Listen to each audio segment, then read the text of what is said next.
And welcome back for game 2 of this LMS World Cup here at Chester. Here we are for Australia versus Sri Lanka. Sri Lanka are batting first. I'm joined here at the second game of the day by Rob Stevenson, who is strongly involved with LMS Australia and the LMS Global side of things. Welcome, Rob. Thanks, Lee. It's wonderful to be here. Fantastic facilities here at Chester Boughton All Cricket Club, so thanks for hosting us. It's a pleasure, and it's just starting to fill up with this being the second game of the day. So first up here we've got Marty Henderson bowling for Australia with Dinu Rajakaruna, number 48, opening for Sri Lanka. I'm very glad that you're with me, Rob, because your pronunciations of some of these names could be absolutely key. I'll make apologies early on. I'll be trying my best to pronounce the names as close to what they should be as possible. It's true, there's some quite intimidating looking names on this Sri Lankan team list. None more so than Ajantha Mendis, actually. Well, much easier to pronounce his name, but the ex-international playing for Sri Lanka. Straight away, the Australians here have maybe took a little leaf out of Darren Leach from Wales in the second innings of the Singapore game, who bowled seam up, just going hard into the wicket here. Solid first over here from Marty Henderson. So we've got Andy Solomons, the number 2 batsman, Rajakaruna, the number 1 batsman, Dinu Rajakaruna. Marty Henderson, Queenslander.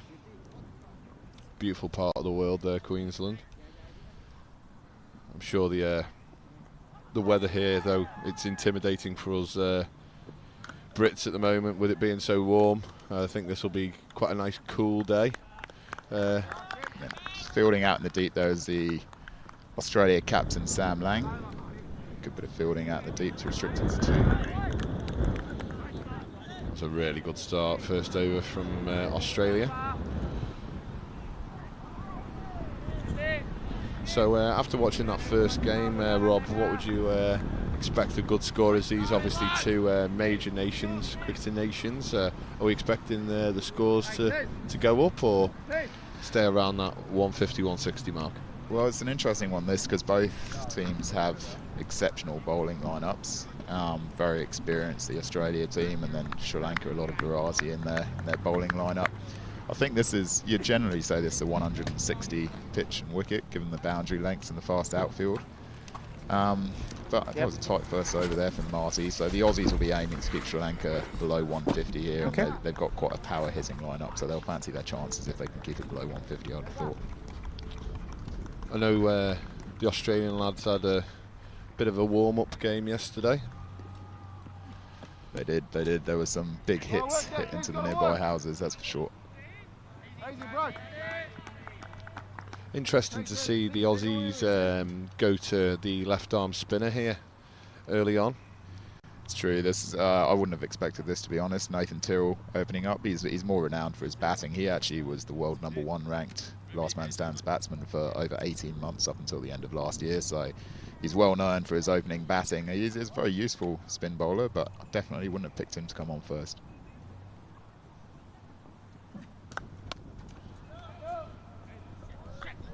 Sri Lanka seem quite happy here just to, in these early stages, just knock the ball around. Probably seeing from both innings in the first game that the new ball give a little bit of help to the bowlers, and when the newness and the shine went off, it became a lot easier to bat. So happy to just knock it round at the moment. Absolutely, and I think they trust in their ability to bat deep. We saw with the Sri Lankan team for Nora that are the current world champions. So that's a overthrow over the keeper there, a bit of poor fielding from out in the deep there by Australia.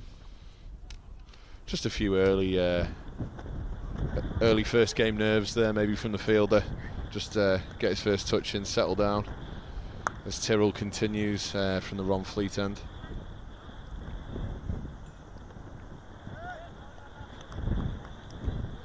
It's wide down the leg side there from Tyrrell. So as I was saying, for Nora, the Sri Lankan side, they're the current last man stands world champions. They batted so deep in Cape Town, and there are many games where they just took a little time to get their eye in and then went big. So I think that's going to be their tactics here today, Sri Lanka.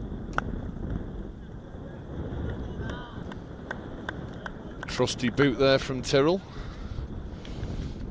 Probably saved 4 there. Absolutely good bit of fielding there. He'll be disappointed with that wide down the leg side. He takes his cricket very seriously, Nathan Tyrrell, so he'll be looking for a tight over here just to be mentally straight. Should be a comfortable 2 out into the deep there. Well picked up as the ball comes in. It's Marty Henderson out there in the deep, so it's the end of the second over by Nathan Tyrrell. Another pretty decent over there. I think both sides will be relatively happy with the start there. You know, relatively economic in this format to start for Australia, and Sri Lanka just easing into the tournament. Absolutely. So with the Australian side, they've got the spin of Marcus North in the side today, the ex-Test player, so they've got a couple of spin options to go to. It's Marty Henderson back on to bowl the 3rd over.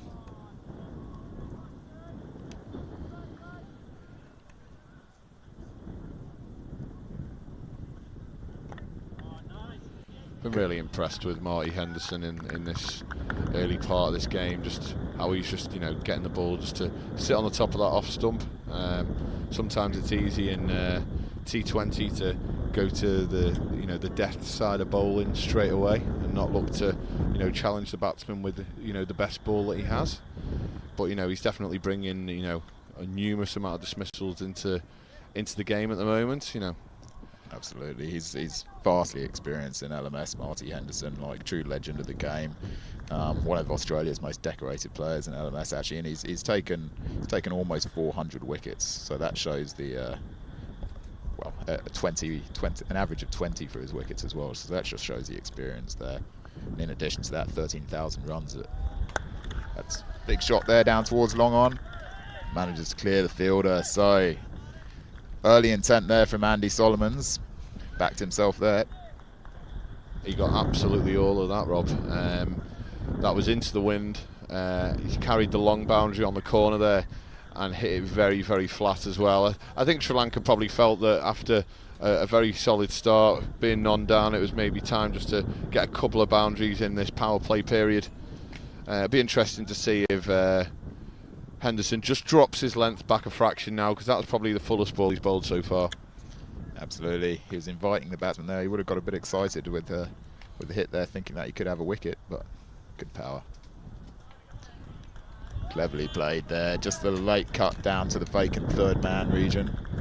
Marcus North coming around to pick up the ball. First touch of the ball in the game for the ex-international. Just absolutely beautiful wrists here. He's looked to play the late cut. He's almost played it finer than that. Just rolled it off the bat face. Gave North absolutely no chance down at this 3rd man area. And all of a sudden the momentum just shifts a fraction towards Sri Lanka. Absolutely. This Andy Solomon showing his talent here. 16 off 7. Quality start from him. Another very clever shot as well. And Marcus North will come round to this one and get it in just for 1. Nice flat throw there. The one thing the Sri Lankans have done well so far, there's just not been many dot balls at all. They've made sure that they've scored off every delivery, which obviously keeps the board just ticking over, and then they add the odd boundary to it as well, and it you know, makes for a decent start.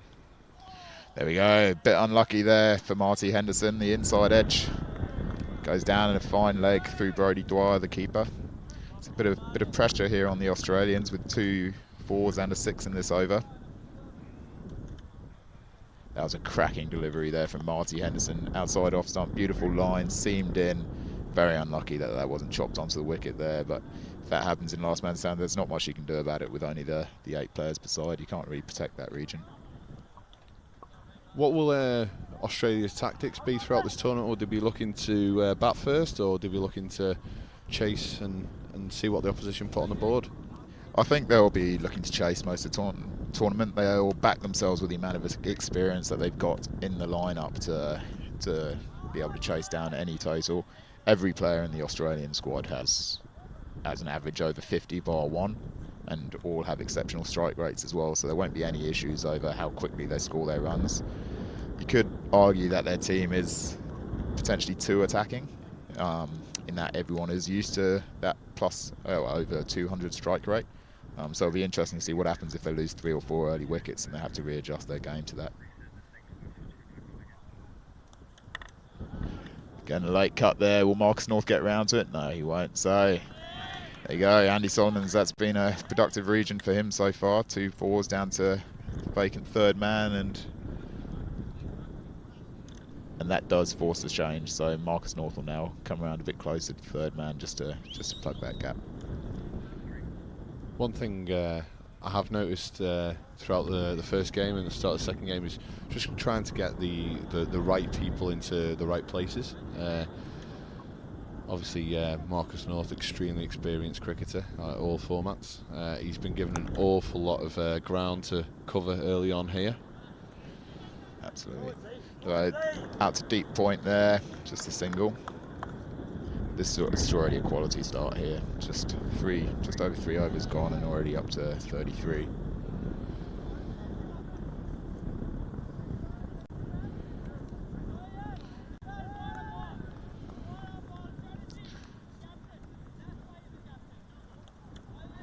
That's a great shot there. Quickly picked up. Again, picks the gap beautifully there. Andy Solomons, a slight readjustment with the scorecard. Solomons now moves on to 21 off just 9 balls. Raja Karuna also going well, 17 off 10 balls so far. Just onto that in a flash. Poor lines there from Nathan Tyrrell down the leg side. I just think Tyrrell at the moment he's conceded a couple of boundaries. He's just starting to bowl a little bit quicker, a little bit flatter. I do believe, coming from that end, he can just hold the ball back a fraction. Yeah, well, that's a good comeback there from Nathan Tyrrell. Just give it a little bit more flight there, and all of a sudden just drop that length back a fraction and just got a little bit of purchase. Solomon's down on one knee there, trying to play quite an expansive shot into the leg side. That's really certainly showing his intent. And then there's a great comeback here from Nathan Tyrrell. A couple of quality balls there under pressure. I do think sometimes, Rob, it's very easy for bowlers to, go to bowling quicker and quicker. He's just shown there, the 2 balls where he's just held the ball back. He's tried to give it a few more revs. There's actually a little bit of value in actually trying to get the batsman out rather than necessarily going for, a dot ball every time. Absolutely. And a bit of turn there as well, Lee. So, what is this? Is this normally a turning wicket here at Chester Broughton Hall? I think what I would say is as the matches go on, there will be a little bit more purchase. I think teams with the slower bowlers later in the week probably may get a little bit more value out of it. What I'd say is it is one of those wickets where if you do put proper revs on the ball, there is some serious value. Oh, that was out there in the deep, out towards Ziad Abbas. It's Marty Henderson back on to bowl, 5th over. I'd be interested to have another look at that one there. I think he thought it was coming to him a little bit quicker than it was, and it just died on him at the end there.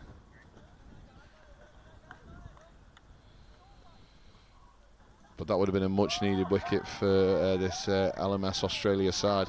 So you're right, smile on Marty Henderson's face there. It would have been a cracking delivery. So how long have the Australians been over in the country? Most of them just arrived 2 days ago on Friday. A couple of them have been in Europe the last few weeks, but the majority just arrived on Friday. So there's 9 in the Australia squad in addition to Marcus North. So there's 2 players sitting out the game today. The majority of them have been over here before to England, so it's not a new experience for them. The bowler now, Marty Henderson, and the wicketkeeper, Brodie Dwyer, both came over in 2013. Were bowled at the Last Man Stands World Championships there, so they've got big tournament experience, and they were at the World Championships in South Africa in last December as well. So quite a bit of experience from these 2. It's a lovely shot just down the ground there. I don't think he's quite got all of it. That was a fantastic bit of fielding down at long off. Excellent stuff there.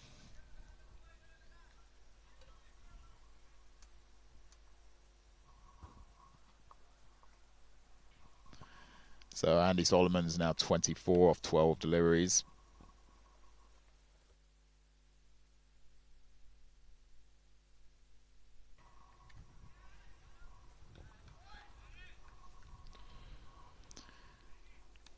Very, very firm strike there, and another 6. Australia very, very muchly in need of a wicket here. Absolutely. They're really getting some momentum going here, Sri Lanka, and with the batting that they've got to come, especially with Ajantha Mendis, the ex-international, it's very important for a couple of quick wickets, I think, rather than just the one. Bit full there from Marty Henderson out to mid-wicket. They should be able to come back for 2 pretty easily. It may actually be more. There you go. Rob, it's absolutely ruthless down into that corner of the ground there. It just runs away down towards the canal. A very, very fast outfield. There you go. So another boundary on the board. So pressure building here. Sri Lanka, well, 52 after almost 5 overs. This is a fantastic start for them. Another beautiful late cut. Marcus North will come round. Just the one there.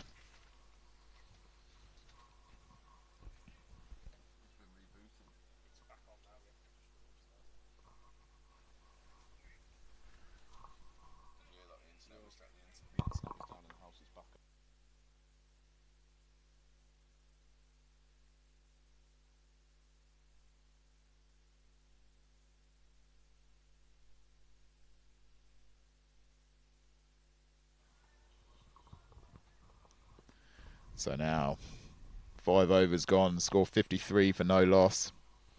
Andy Solomon's really going well here. 35 off just 15 balls, 3 4s and 2 6s. He's the danger man at this stage. You did say, Rob, that obviously Australia bat extremely deep and are overly aggressive. So though the run rate is up at over 10s, I'm sure that they won't be panicking just yet. So Lee, this bowler coming on now is someone definitely to look out for. So young Jake O'Connell, he's a guy that we think we could be hearing a lot more about in the future. He's only just 17 years old. Last year at the Australian Nationals, aged just 16, he won Player of the Tournament.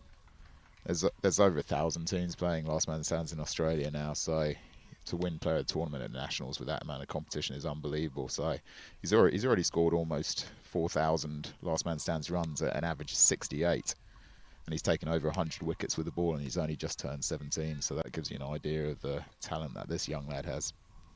Does he? What club cricket does he play? He plays on the south coast of New South Wales, near Wollongong, which is just about an hour south of Sydney, and he's a real young up and coming player in the cricket scene down there, and everyone's really watching him closely. He's played first grade since the age of 15 there, and he's played for his side, the Rock Lobsters, who are the national champions in Last Man Stands in Australia.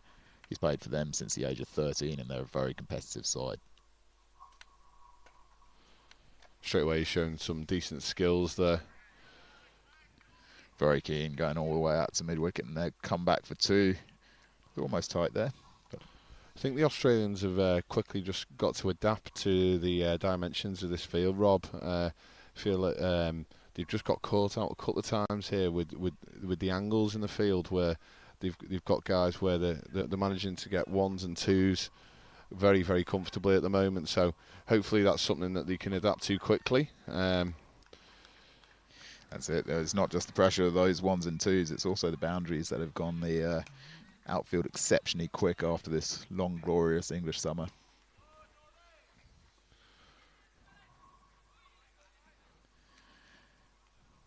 Score moves on to 60 after 5.4 overs. They've got to be looking up at 180, 200 now, the Sri Lankans, at this point. At this stage, you'd be very disappointed to not score over 180, that's for sure. Good bowling there from Jake, pulling them back a little bit. Does he bowl with a few different variations, Rob, or does he tend just to bowl, one pace? Or well, sometimes he can get some exceptional swing. He has got good pace. He's a clever young bowler, so yeah, he'll definitely have a few variations up his sleeve. It'll be interesting to see in this big match context in front of the cameras of the LMS world how he can step up. But that was a very decent first over, I think, from young Jake O'Connell. So now we've got Marcus North coming on to bowl. So ex-Australian Test player, quality spin bowler. So very lucky to play against Marcus North 2 years ago up at South Northumberland, where he's been the professional there for a little while. How did you go against him there then? Well, bit of a nightmare story really. We got off to an exceptional start, just didn't get Marcus North out, and he got a 500, which on the day just meant it was just a step too far for us. That was in the quarter-final. They went on to win it that year, but he's done very, very well up there, as you can imagine. And what I would say is what a fabulous bloke he is as well. He was fantastic. We had a number of supporters there that day, and he spent a lot of time speaking to some of the juniors that have come along with us on that coach. So, you go, well, first ball out to deep. There's going to be a chance there coming in for the catch. And it's held then deep, well held. Ball going down to the bowler's end, chance for double play, and he gets back. So that'll be a steal there, I think. 2 extras. Pretty sure he got there and back. Well held under pressure in the deep. So Marcus North on LMS debut, his first ball gets a wicket, and that's just what Australia needed there. Look, Australia have obviously gone to their marquee player. So out to the deep to the captain there, Sam Lang, taking that catch. Did well, just was that a little fumble, but looks like he felt the pressure there. Quite relieved to have taken that catch. But that's just what Australia needed, and that was the danger man, Andy Solomons, who goes for 35 off 17 balls. So that was much needed wicket there, Lee. Yeah, I think obviously bringing North into the game there, you bring these marquee players in, and going at 10 and over, something had to change. And straight away, North experience there. He's come over the wicket. He's just held the ball back.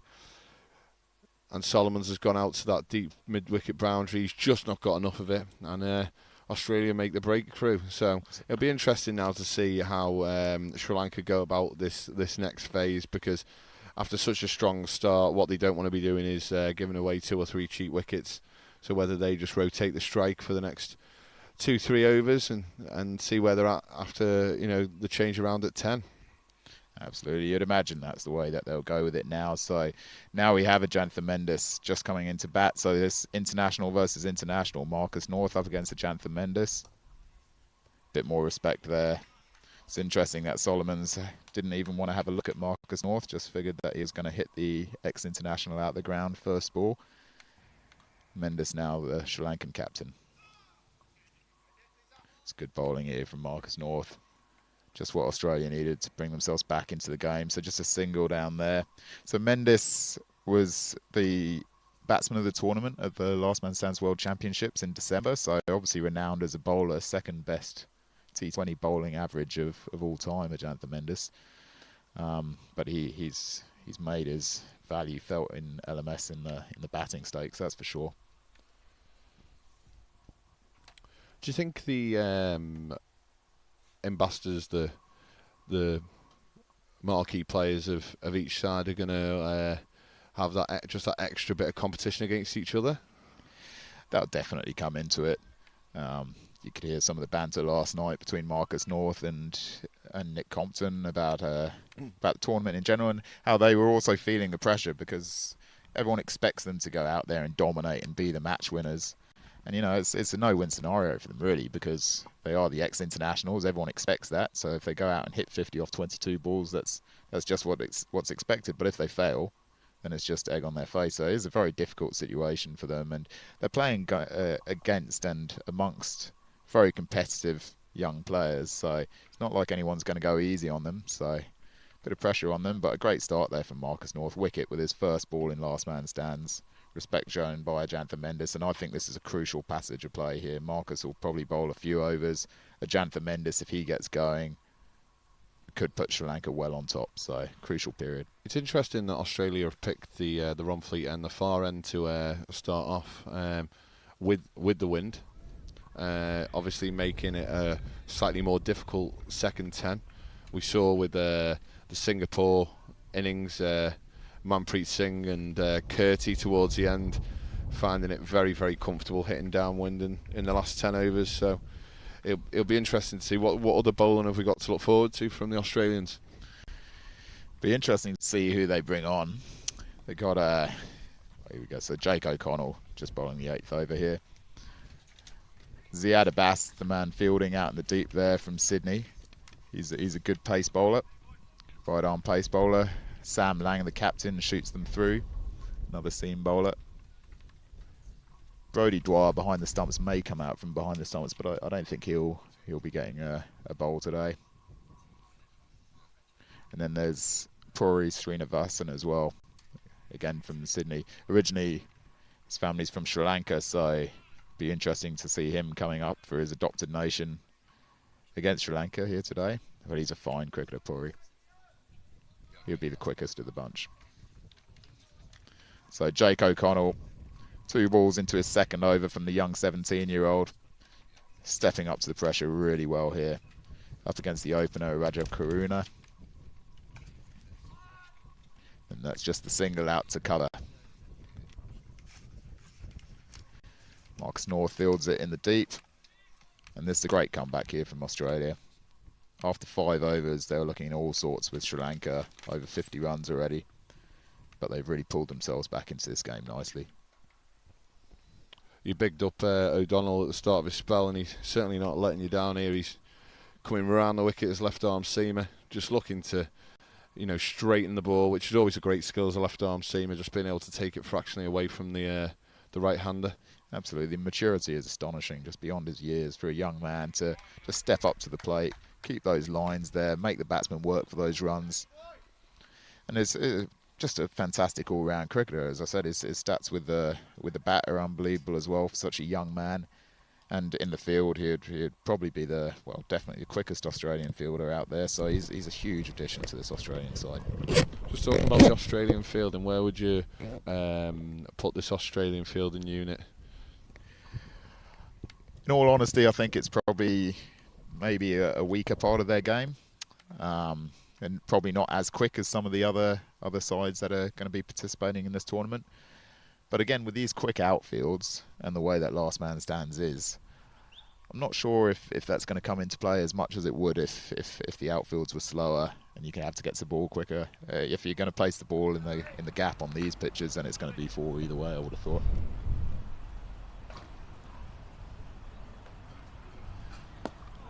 Marcus North coming on for his second over now. And that's very well played from the opener, Raja Karuna. Just saw the gap out there, just behind deep square. Got forward well with a lovely sweep. I think North just over-pitched fractionally there. He's got his field set for him to be fetched out to more towards deep mid-wicket and long on. Over-pitched, and batsman's just got down beautifully on one knee and placed it in the gap. And as you mentioned, the outfield did its best, and the ball raced away.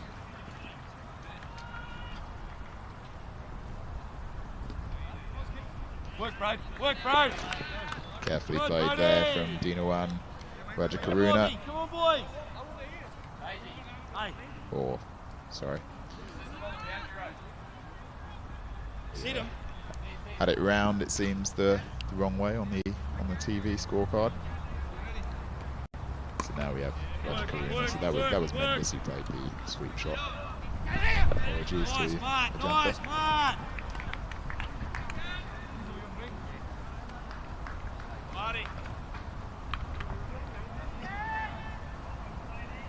So Marcus North here.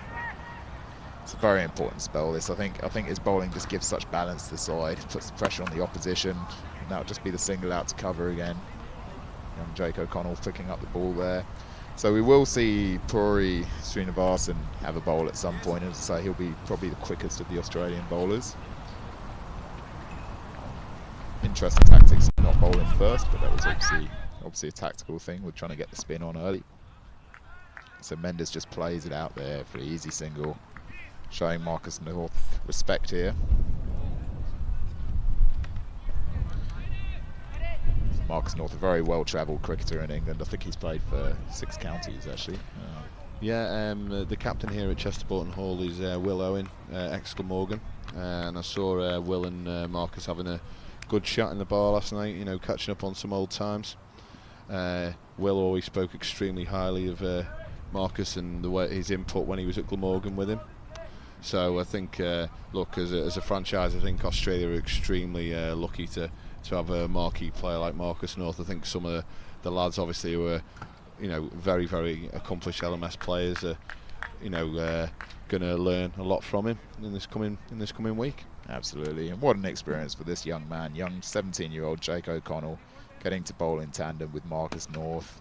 Man, he's hit 5 Test centuries. What an experience for him to come here and be involved in that.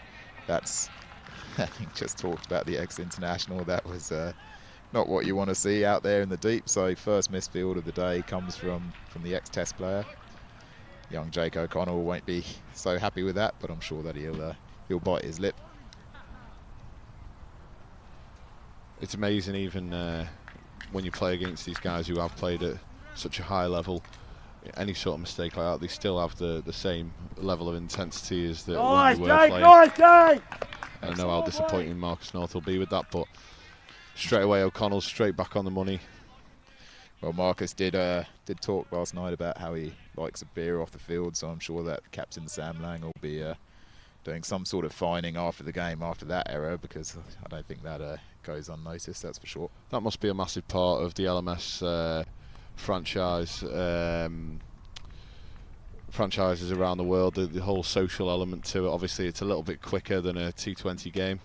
Absolutely, it's massive. LMS has really grown from being mates cricket. It's very easy to get a side together of 8 blokes. You know, 11 a side is difficult to do it outside of a club set-up environment. So it does tend to lead itself to that, of groups of mates playing together and really bond closely. All these Australian guys have played so much against each other at past nationals and around Australia. They've often filled in for each other's sides when they're travelling with work. So all these guys are great friends in the team, and it's a real mix of blokes, and they've gelled really well together. So I think if Australia go well in this tournament, a lot of it will be that character off the field and the strength of Sam Lang, their skipper, who's a tremendously popular man in the LMS world. Just seeing from O'Connell there that he's just banged one into Mendes. I don't think he was quite expecting it. It was quite nice to see one of the quicks as well, just, you know, manipulating the length.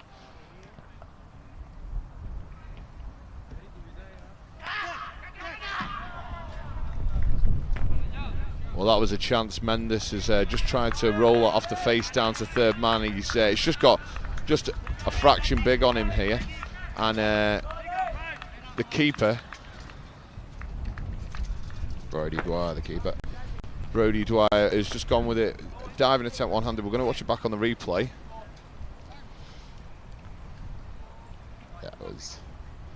O'Connell's generated far more pace than pretty much any bowler we've seen so far in the tournament so far. I think the keeper will be disappointed there, Rob. The keeper will be disappointed. I think Brodie Dwyer, he's a good keeper, but that's one aspect of this Australian team. They don't have an out-and-out keeper. Brodie is generally a good bowler. He's one of the better bowlers going around in Australia. But it's testament to the amount of bowling in this Australian team that he's taken the gloves, and he'll probably share the gloves throughout the tournament with Sam Lang, the skipper. But he's a very intense cricketer, Brodie. He loves his cricket. He's vastly experienced in LMS, and you can just see from his reaction there that he's tremendously disappointed.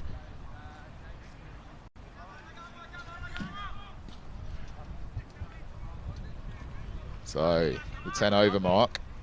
Halfway through the innings, Australia have done well here to pull themselves back into it.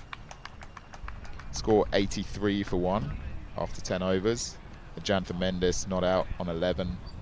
Raja Karuna unbeaten on 35 off 23. It's big 10 overs. So switching ends. Marcus North coming back onto bowl. And Lee, I'm going to leave you for 10 overs and hand over to Wayne Grieve, founder of Last Man Stands, to say a few words. We'll just look at that appeal first. Big appeal there from the Australians, but umpire not interested.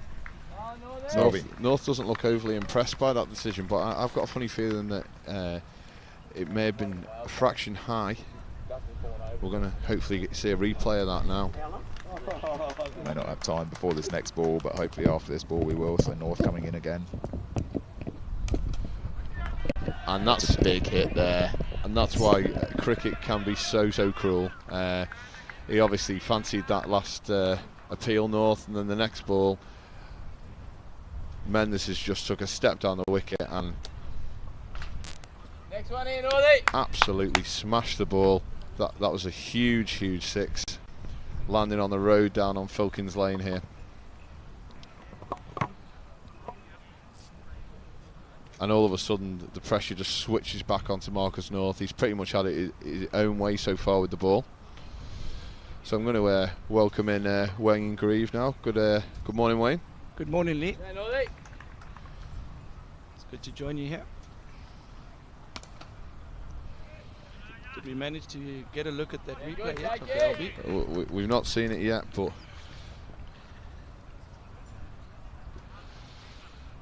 it's clear that Sri Lanka at 1 down now have decided it's time to kick on. And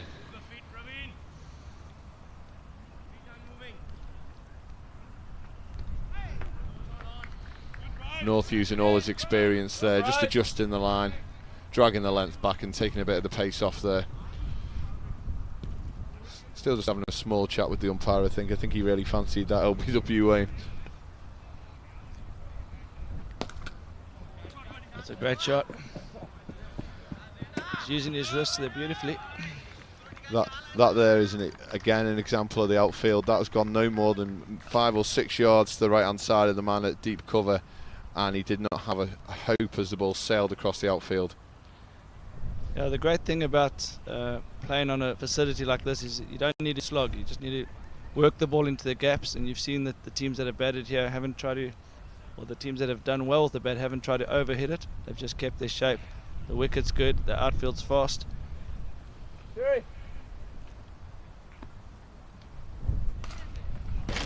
So that takes Mendes onto 18 off 14. Aran Karuna is 39 off 25 with 5 fours. Strike rate at over 150. Like I said before, this end is definitely, teams will quickly work out that this end is going to be far harder to contain.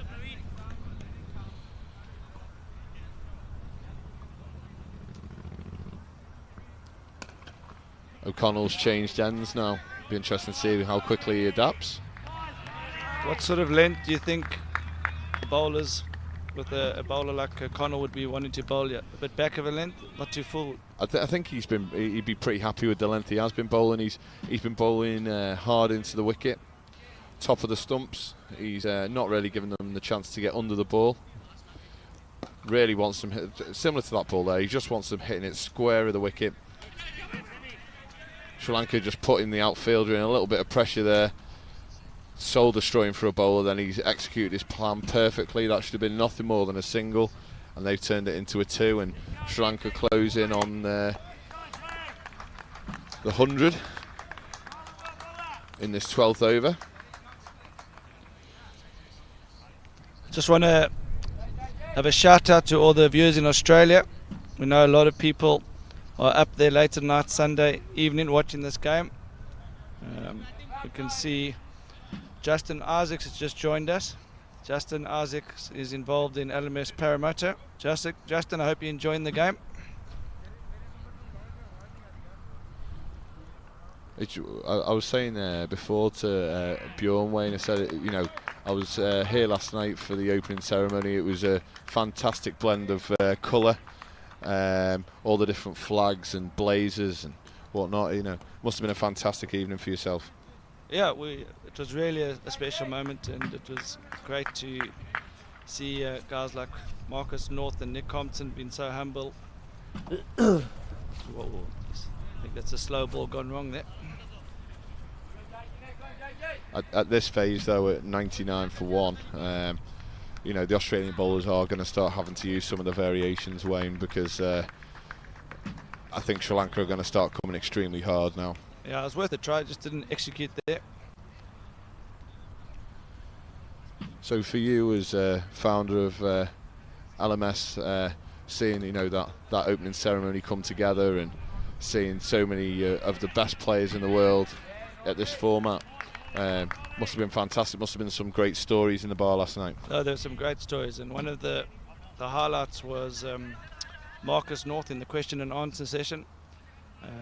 He said this is his World Cup. He didn't play a World Cup for Australia, but he said he was very, very proud to be part of this occasion. which I think went down very well with all the other players in the room. It's good to see a guy that's been there, done that at test level, and coming back to his roots of Australia and showing that he wants to be part of a winning team for Australia. Well, that takes the end of Jake O'Connell's 4 overs for 20 runs. I think on this ground, on this pitch, I think that's a fantastic effort, especially after the start Sri Lanka got. After 12 overs, LMS Sri Lanka are 101 for 1, and that brings a change of the bowling. That's Srinivas.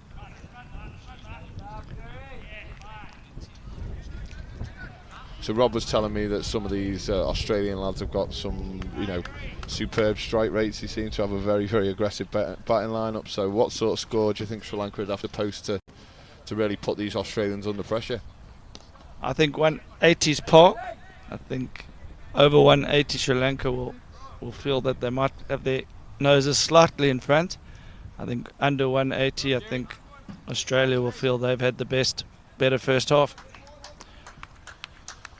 I think Mendes here, Wayne, will be looking to kick on. He's 24 off 19. A lot of wickets in the hutch here. As he absolutely blazes one through back with a point there. It's fantastic wrists. He's just opened his hands beautifully. It's just sailed away.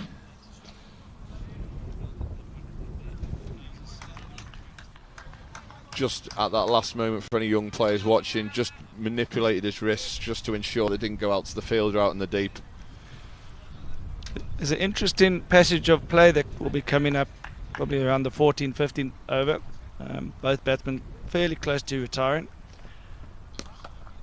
Another great shot. That's 4 more. Showing his experience and class there. There's absolutely no leeway, Wayne, down towards the canal down there. I know you've had the pleasure with your Port Sunlight team playing at Chester a few times. I know that you took the scalp at Chester earlier in the Liverpool Echo competition earlier in the year. There's very, very little margin for error on this outfield. Yeah, the one thing I won't do playing here is bowl myself. You're going to make sure your bowling figures are looked after by avoiding bowling a good wicket, good outfield.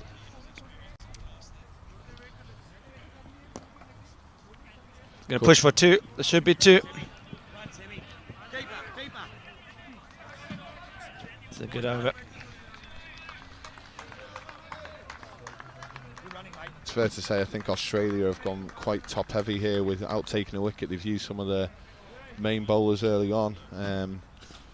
It'd be interesting to see what the backup bowling for Australia is like.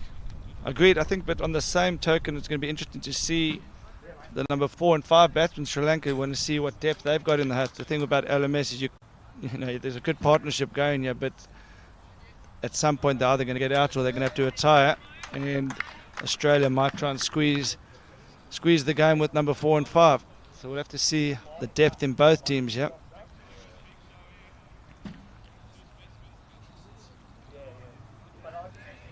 Just a shout out to Lyden Gibbons, LMS legend, who's just tuned in watching the footage. Change of bowling at this end, Wayne. This is Ida Abbas. Straight away, he's obviously quite a daunting figure coming in there, and he's gone straight into the block hole now. Bit of a change of length now from Australia towards these latter overs. Going more into the block hole there.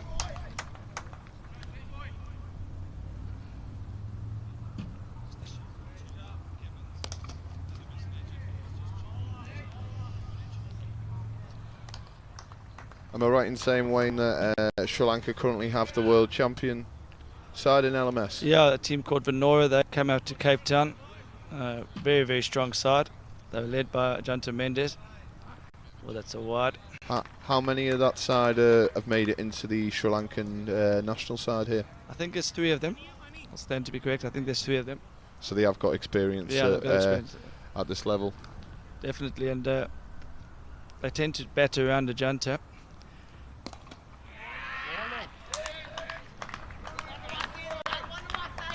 I do think here at Chester that the teams that use some of these medium pace bowlers, if you've got just a little bit of variation, that it could be really quite effective.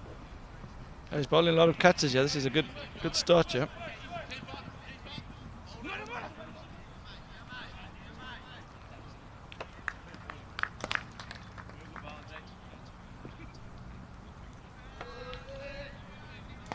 I think the captain's got to be on the same track as the bowler. If he's going to bowl slower cutters, he probably doesn't need a third man as fine as has been previously. Could probably get him a bit squarer, but the bowler's got to then execute and not get too wide and too quick. He looks like he's trying to protect that corner of the ground. There was a couple of boundaries down there a couple of overs ago. But like you said, Wayne, he's definitely at third man, at least 10 yards too deep there. Especially if he's bowling cuts, he's almost bowling off spinners just off a long run up.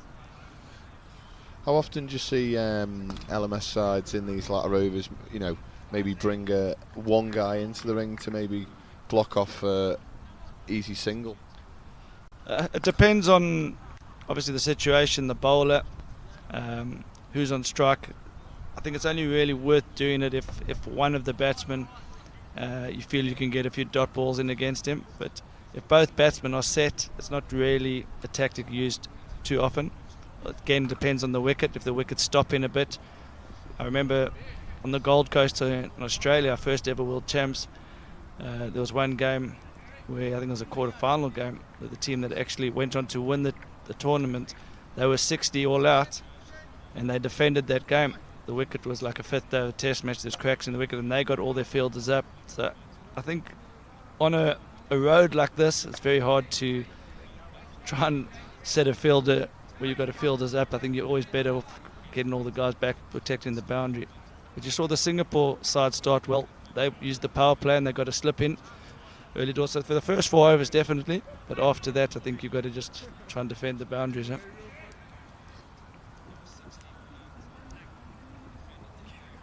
So Australia here are continuing.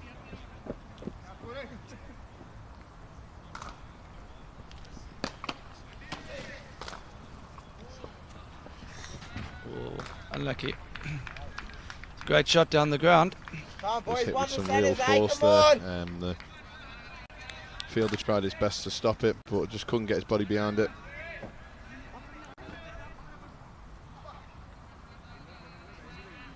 One thing about last man stands, Wayne, it stands out that it's great to see all the fielders are in play all the time, and that's maybe something where at 11-a-side cricket, you maybe can hide one or two. There's no hiding place out here at the moment. Yeah, I think if you're talking about the skills of the game, the one area, if you play club cricket, that you can really improve your game is in your fielding. You'll see the South African side; they're very, very good in the field. They've all got strong arms, and sometimes that can be the difference. Oh, pressure. Umpire's under pressure. What's your call, Lily? He did hit the ground, definitely. It's just whether he got a inside edge. I think we're going to get the snickometer on, yeah?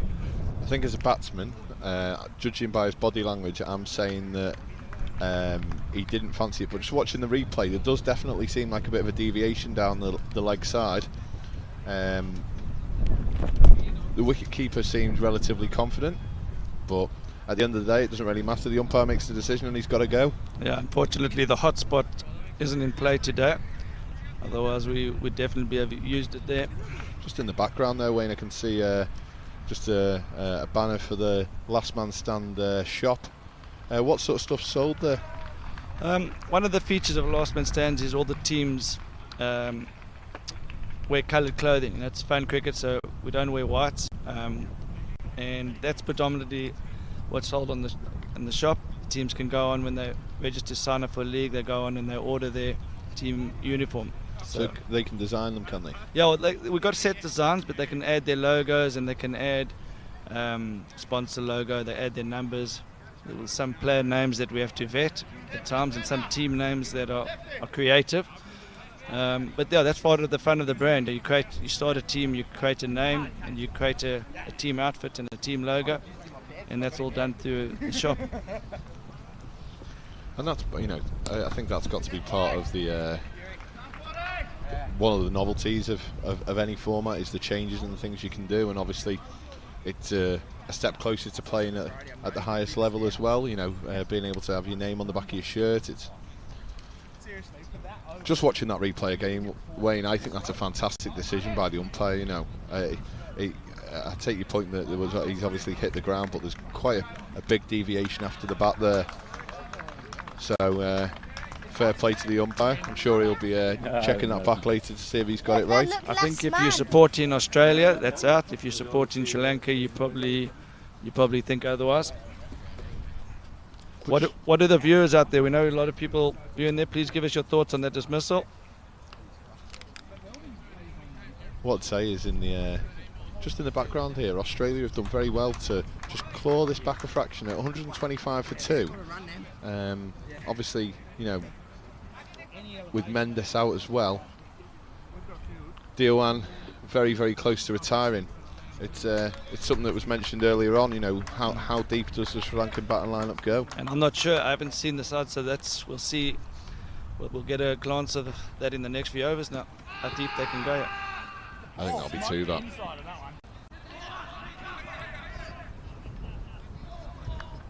Would have been very close to a run out. The bowler there, obviously turning around to appeal, then having to react quite quickly to the fact that there was no one going to reach it out from in the deep.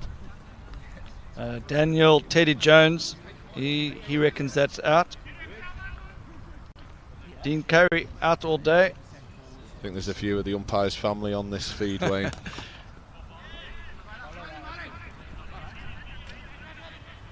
Very, very quick over the ground, Marty Henderson.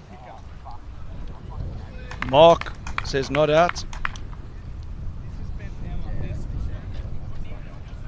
Who would you rather be at the moment, Wayne? Would you rather be the Australians or the Sri Lankans? I think I'm going to sit on the fence. It's evenly poised. I think the next 5 overs I'll tell you, I'll give you an answer. I still say that 180 is par, so I think they're on track for 180, yeah. But the key period is the batsman's got to retire soon, so we'll have a look once Roger Kurana retires. We'll have to reassess. We'll have to look, but the new batsman's not going to be easy coming and hitting it from the outset. So obviously he can come back in when all the wickets fall, but only 2 down so far. The left-hander Basaneka has come in, and he's just pushed that one out to deep cover. Been really impressed here by Abbas. I think he's came on at a very, very difficult time, bowling from the trickier end here. He's just mixed his pace up. He's obviously got height on his side here, just getting a couple to tail in, and we've already spoken about his cutter. I think Sam Lang, the Australian captain, is going to be delighted with this spell. He's obviously the 6th bowler, so they probably thought they're going to maybe try and share the 5th bowler duty, but now he might actually get a few more overs. He's only gone for 9 in his he's actually gone for 8 in his 2 overs, so that's an outstanding little 2 overs from Abbas in the middle overs here. Edge in Australia probably slightly in front now in this game. So they've still got to bowl at the death here. They've still got Nathan Tyrrell's got 2 overs left. Marty Henderson, who was expensive in his first spell, but I felt for him because, to be honest, he was very unlucky. There was a couple of edges and pieces of poor fielding that didn't really help him. You know, he may be used at the death here, but be interesting to see what the tactics are as Basaneka just pushes down the ground again for a single. One thing noticed is the new ball obviously plays a part. It was nibbling around a little bit, but does come off the bat extremely well. The ball does tend to get a little bit softer in any form of cricket. You know, that's why I think maybe he might just stick to the cutters. He might not. I mean, as you say, Henderson was very unlucky, bowled well. There's a few Chinese cuts and a few heaves over mid-wicket, but I think they might just stick with the pace off for a while.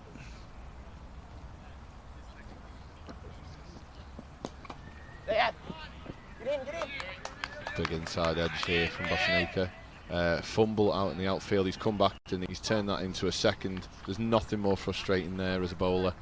He's executed his plan, missed time shot, and few of these Australian lads, obviously long flight, and look like a little bit of fatigue kicking in the outfield there, some heavy breaths.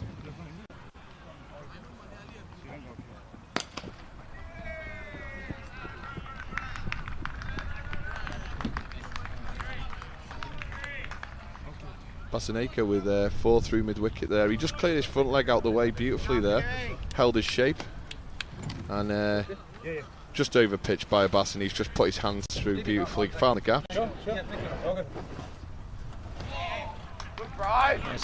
Sorry, it wasn't Abbas bowling then, was it? It was Srinivas. So Raja Corona, he's been on in the 40s for quite a long time now, so this is definitely working in Australia's favour. He probably would have liked to have retired 2 or 3 overs earlier, which would have maybe given him a chance to come back in the latter overs, but it's unlikely from here that he will return. So number 5, 6, 7, we're going to have to do a job here. So the introduction of Sam Lang, they're bowling all 7 outfielders here. Send them off, mate, send them off. Sam Lang, very clever cricketer, extremely experienced last man stands player. Oh, this should be 2. Abbas was slow to react down the 3rd man there. Start here, mate. Great start.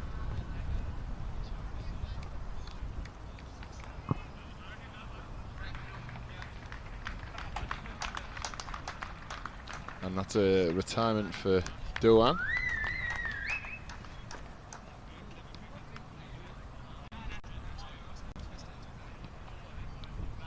In your first game, you've got to be happy to retire, Wayne. That's really going to settle the nerves for the tournament.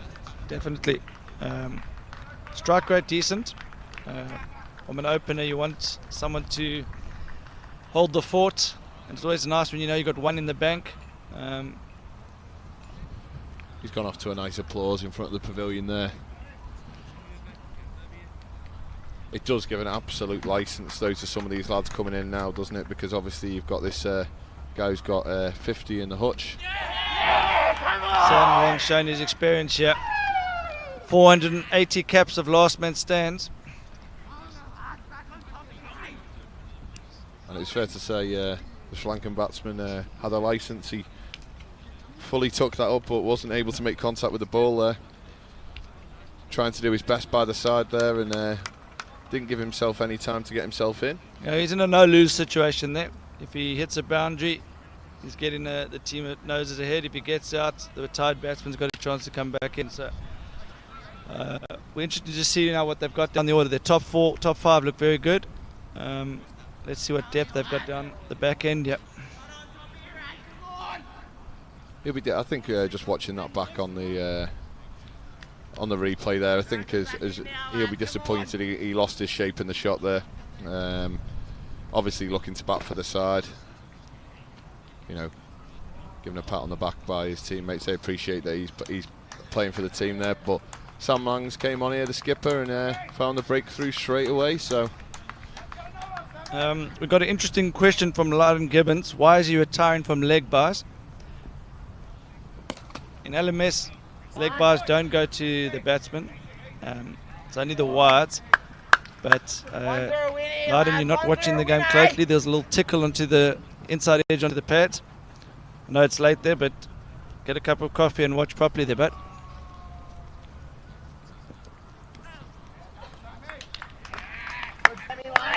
Sri Lanka just losing the way a little bit here, Wayne.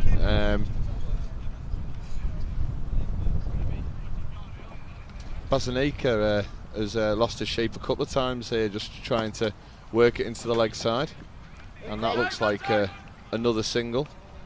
Australia will be really happy from the well, as I say that, an overthrow, a loose throw from the Australians, but they're going to be really happy from the Sri Lanka start. Sri Lanka were going at 10 and over comfortably for the first 5 overs.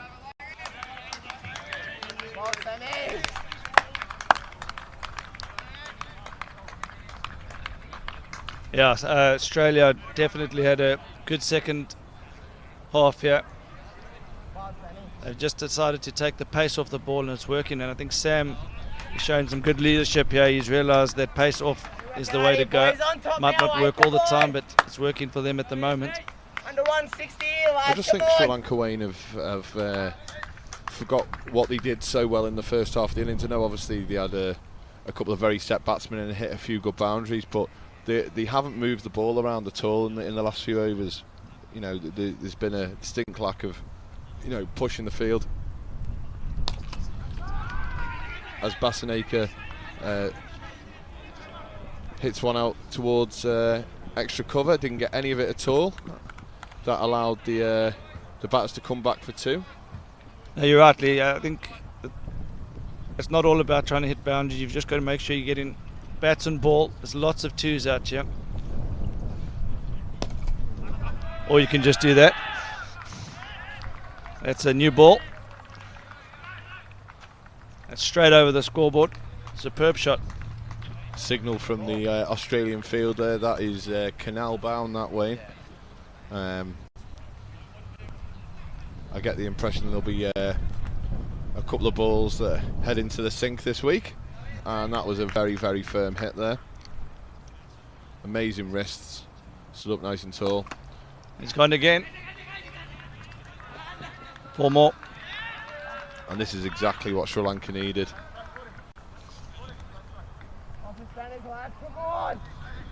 I do think that Australia will be looking in the next game to make a couple of improvements in the field. There's just been the odd misfield along the way here, as Basaneka, in the space of 2 balls, has moved on to 23 with that 6 and a 4. Yeah, he struggled to get going in the beginning, but now he's cashing in. And isn't it amazing, Wayne? As soon as, you know, a couple of boundaries, pressure's shifted straight back onto the bowler, and the wide materialises. And he was the 6th bowler, so we thought he should continue, as did Sam. His first 2 overs only went for 10, and now his figures are getting a little bit hurt. That's gone again. That's 6 more. Oh no! Oh, the wind. There's a strong wind out there, isn't it? Well, I don't think the fielder will be wanting to watch that again, Wayne. Look, from the bat, it looked every minute, every second it was going to be a 6. The fielder, it's basically almost gone straight to them, and he's completely misjudged it. It's the captain, Sam Lang. He's got to get that out of his mind, though, Wayne. He's got a big job as captain. He's probably got another over to go himself. But it is very, very tricky down there. It just slopes away with the ground. He's normally got very safe hands. I'm surprised by that. There must be wind up there. Also, as well, the Australians are known for taking their catches reverse hands. Obviously, being in England, having to... You're going to have to explain this to me, Wayne, because obviously that was some sort of last man standing play in the game there. There would never be a second run there in normal cricket on a Saturday. Why did they take the second run then? To be honest, Lee, I'm a little lost for words. I'm not quite sure what happened there. I think a little bit of Australians switched off a bit there. So I think there was a genuine case of them seeing the keeper just maybe going off guard there. Sometimes, you know, the guys might try and push 2s to chance their arm and try and get the retired batsman back in. But I think in that situation, it's just a case of the keeper fumbling. I think it was actually very clever from Basaneka. He obviously knows that he's the hot batsman at the moment, and he's trying as much as he can to score as many runs as possible. Oh, it's a no ball, free hit. Bad couple of minutes for the Australian captain, Sam Lang. He obviously just dropped that catch out in the deep. It's amazing how quickly cricket can change. You know, he bowled brilliantly the over before, and then all of a sudden drop catch, and then he's bowled a no ball. Would this over waist high? Is this a free hit now? Free hit, yeah. I think it's always a free hit in the last over anyway. But he's got a lot to push for 2 out here. Yeah, I'll be very surprised if he doesn't go in and out. It's just getting a bit sloppy from the Aussies now. They got to finish strongly. That's the power play overs. If I was Sam, I'd maybe think about getting one of the fielders on the offside across to mid-wicket. Basaneka's looking leg side every ball, yeah. Maybe get him to try and hit it Rob Stevenson on commentary before did say that out of all the three elements that Australia possessed, that the fielding was definitely the weakest suit, and it's starting to show a little bit. They've become a little bit ragged in these last couple of overs, and Sri Lanka is starting to cash in. That's 4 more to the leg side. I definitely think a power play is in order here. I need to get a 4-2 field here. So Marty Henderson, obviously an experienced campaigner, and just ran in and just wanted a little bit of advice to Sam Lang. Be interesting to see what. He's changed the line. That's a better area. That's well fielded from Marty. That should be out. Ooh. Good, Marty. Just needed to throw it over the stumps. That would have been well out. Very, very selfish, unselfish running there from Mr. Thantha. Coming back for that second run, you know, if the bowler collects it, he's out. Yeah. But he knows that he needs to get Basaneka back on strike. It's amazing when you push the fielder how often you can actually come back for twos. Got to run that first one hard in any form of the game, but more so in LMS. Only 100 balls in the game. It is a skill as well, Wayne, that in training people don't tend to practice collecting the ball when it's fizzed in from the boundary. It's something that you normally throw into a keeper, aren't you? So yeah, that's right. I'd imagine, you know, it is a skill. It's amazing how many times the bowler or a fielder fumbles, you know, on collection. Jamie Dillon is asked, what is a power play? If you watch this ball. So Sam's struggling in the last over. The power play is the first 4 overs of the game. You're allowed to set a 4-2 field, and then all the other overs it has to be 3-3. If you go 4-2, you can move back to 3-3. And then the last 2 overs of the innings, the same. You can set a 4-2 field. Shot. That is a very, very good shot, Wayne. That's 6 down the ground. We said before, was there the depth in the Sri Lankan batting, and Basaneka, after a slowish start, has really started to turn the style on here. Just clearing that front leg out the way, timing it beautifully down the ground. Lang under all sorts of pressure here. That wide ball's going to really hurt him, and then all of a sudden, Basaneka, you look up and he's on 45. Yeah, this has been a very, very good knock. It looked like the Aussies were getting their noses in front, and now it's back an even game.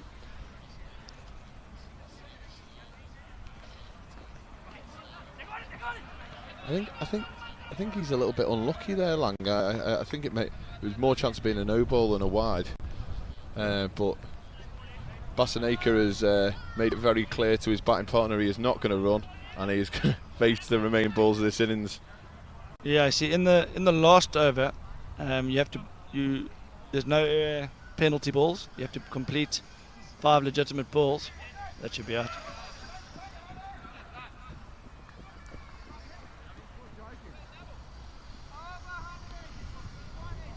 So I'm not quite sure what's happening. Is it at the end of the innings? He hasn't given him out. We'll just see what happened there. Looks like he's gloved that, or he's hit his forearm. They've run through and hasn't given him out. I'll be very surprised, Wayne, if that hasn't come off the glove. Have a look from this angle. That looks like a glove to me, Lee. And I think it may even be. Is this a double? It No, may be a double play. No, well, they have to be double plays the other end. But I think what they didn't really bother about the wicket. He sacrificed his wicket there. I don't think he's too worried about his batting average. It was given out, so no more chance to get any runs. If Sri Lanka get over the line in this game, Wayne, I think we may look back at that cameo from Basaneka as potentially a match-winning innings, because they definitely had 3 or 4 overs where Australia pulled it right back, and I think at one point probably would have been very happy with 165. They've ended up with 182, and the Sri Lankans will definitely be the much happier of the two sides after that little momentum shift at the end of the innings. Yeah, if we're talking momentum, definitely. I think, as you said, looked like it's going to be about a 165 score with 2-3 overs to go, but we also did say 180's par. You know what a good track this is, Lee, and you know how quick this outfield is. It just takes 1 or 2 good partnerships, and I think Australia will feel they can do this. They bat all the way down. They've got some big hitters. Bass He's probably the biggest hitter in this tournament. He's been bench pressing 200 kilograms in the gym before he arrived here. So I think that the chairman's house could be in a bit of trouble here. Well, speaking to some of our members yesterday, I know some of the Australian lads took part in a practice match, and I think they stopped some of the flights over Chester because there was some serious sixes being hit into the local housing estate. So I'm excited to see what the Australian batting's got to offer, to be honest, because looking at some of these strike rates, they're absolutely outrageous. So yeah, I think they start up front with Brodie Dwyer. He's a correct player. He is not renowned for his strike rate. He plays correctly, elegant left-hand bat, and I'm be interesting to see what number they bat Marcus North. I don't know if we've got any inside information on what number he's batted, but I presume he'll be opening. So there should be 2 left-handers opening, and then they've got the firepower down the order. just looking at the scorecard, Wayne, you know, surely some of these other sides in the group maybe having a little look at Sri Lanka there and seeing that obviously, you know, that they do look like they've got a lot of batting in that top 4. I do think that Dunawan, who got 51 off 37, he batted absolutely beautifully up to about 40, 45, and as you mentioned, just took his foot off the pedal a little bit. And obviously, I don't think Mendes was overly happy with his decision. We've had a good chat on Facebook Live there. We're still not sure. Quite a lot of people saying it was out. I'm going to say the umpire was right as well. But you know, that innings from Bassanacre at the end, 46 off 22, that's really just, you know, put the game back in the balance there. I think if they would have ended up on 160, they would have felt not only that they'd left a lot of runs out there, but I think Australia would have felt in quite a comfortable position to go out there and knock it off. Definitely, and if we look at the bowling figures, the pick of the bowlers was young Jake O'Connell, only 17. What are your thoughts on Jake? I was super impressed with Jake. I know Rob, before he even bowled the ball, Rob said what a talent this lad was. I'll be honest with you, I'll definitely be walking around to have a little chat with him, see if he fancies a season over in England. I'm sure you'll probably be doing the same, Grivo. But I thought he bowled well. He bowled you know, the thing that impressed me is that the fact that he could bowl 2 different lengths with control. It was nice to see him bowl a bumper at Mendes. Thought that showed that he had a little bit about him. And also as well, there's a couple of pieces of sloppy fielding off his bowling, and the next ball, his maturity just to come back and be able to deal with that, I just thought was outstanding. So you know, I'm excited. Obviously, you know, his record in LMS, even for his age, is something else, and I hear that he'd obviously won the player of the tournament as well. Yeah, in the Australian national champs, and he's also got a good eye when he's batting. He can hit a long ball. So well, you're certainly selling him to me, Wayne. So I'll definitely be having a pot around to see if he fancies a season over in England. I'm sure you'll secure him ahead of us. You've got a much bigger wage bill than we do. We can maybe offer him a free Coke after every game. It's just a nice place to live, Wayne. Chester. Port Sunlight has its own charms. Marty Henderson, figures will be, I feel, probably a bit unlucky with that. 3 overs for 35. He bowled in good areas up front. Very good first over. And then he had a bit of, he'd consider himself slightly unlucky. Marcus North bowled well, quite tidy, only going for 26 of his 3. Are you surprised that Marcus North didn't bowl his final over there, Wayne? I thought they might have used his experience. Maybe Sam might look back at last over. He could have maybe gone to one of his more senior bowlers. But Sam's a good bowler in his own right. I just think maybe, as you say, that catch seemed to disturb him a bit, and I think he took that into that last over. But he's a good leader of men, and I'm sure he'll be putting that behind him, and he's going to get the troops focused on this run chase. So who have we got to look forward to in the Australian batting? Obviously, take Marcus North aside. Obviously, I know my co-commentator Rob before did mention that, you know, some of these marquee players are in kind of a no-win situation at times, because we are expecting to see amazing things from them. But I think, you know, sometimes you've got to remember what a good standard the non-marquee players are. That's right. And you know, these guys are, you know, top level players within this format, and you know, it's going to make it difficult for some of these guys to come in and just smash it from ball 1. That's right. Well, Nathan Tyrrell, he's also another left-hander. he hits the ball very hard, and he's always been in the top 10 of our batting rankings. He's a consistent player, so he's quite an aggressive player. I would have thought if Marcus North wasn't playing, it would have been Nathan Terrell and Dwyer opening. It might be Marcus North now and Dwyer, but then they've got obviously Martin Henderson will come in the middle to later stages of the innings. He always backs himself. Ziad Abbas, we've talked about what a long ball he hits. Sam Lang, extremely good player. He can play both ways. He can work the ball around, but he also can clear the ropes when he needs to. Jake O'Connell, good eye, another left-hander. So I think Australia will feel that they're always in the game.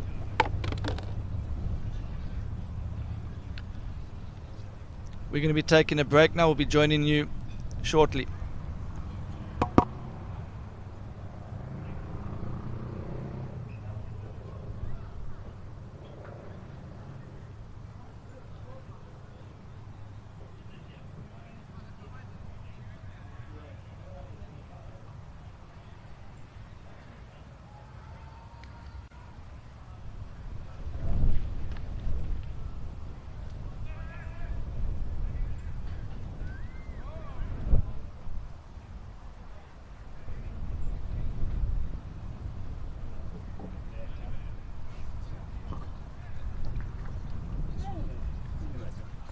So we're just about to start the second innings here of the Australia-Sri Lanka game.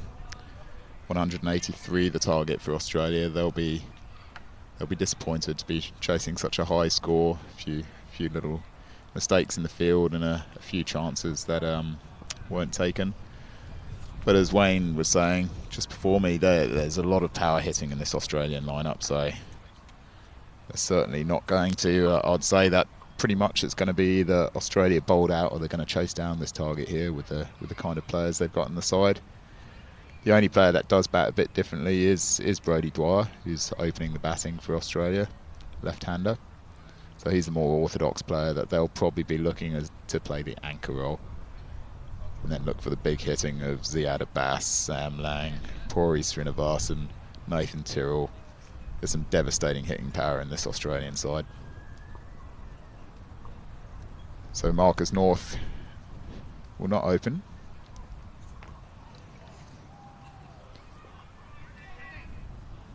Puri Srinivasan, surprise opener. But he's a very talented player. The Australian Nationals in 2016, he took out both the batting and the bowling rankings awards. He didn't just take out those rankings, he absolutely decimated all the opposition. So they've obviously seen a bit of Puri in the nets and decided that he's the one to open. But first up, we've got Brodie Dwyer, the left-hander, who had a mixed day behind the stumps. Took a good one down the leg side, but then let one go in the first innings that he was obviously very disappointed with. So Rob, what's your thoughts here? Do you think this is a change in game plan where they've sent Srinivas in, or do you think he was always down to open? I'm surprised by it, to be honest, just given the number of other players in the lineup that I would have thought Nathan Tyrrell would be a punt for up the order. Same with Marcus North as the ex-international. So first ball here to Brodie. Nice off his legs, and they've run the first one hard, so they'll come back easily for two there, the Australians. So that's good running early on there. Clever shot to play first up. Well, that potentially there, what we've just seen there, could be the reason. He looks like he's very quick between the wickets, so it might complement Brodie Dwyer here. I'd agree with you there, Wayne. Just the pace between the wickets there was fantastic. They're pushing hard again. To the offside.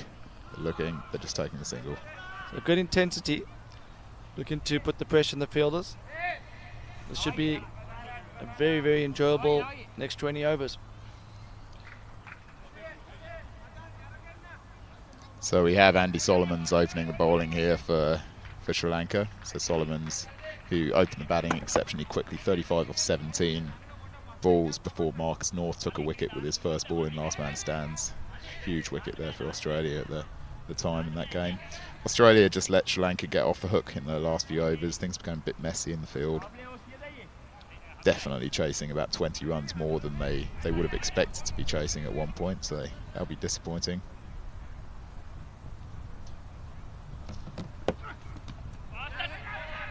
So So Puri's first ball just worked off his legs there, just for a single.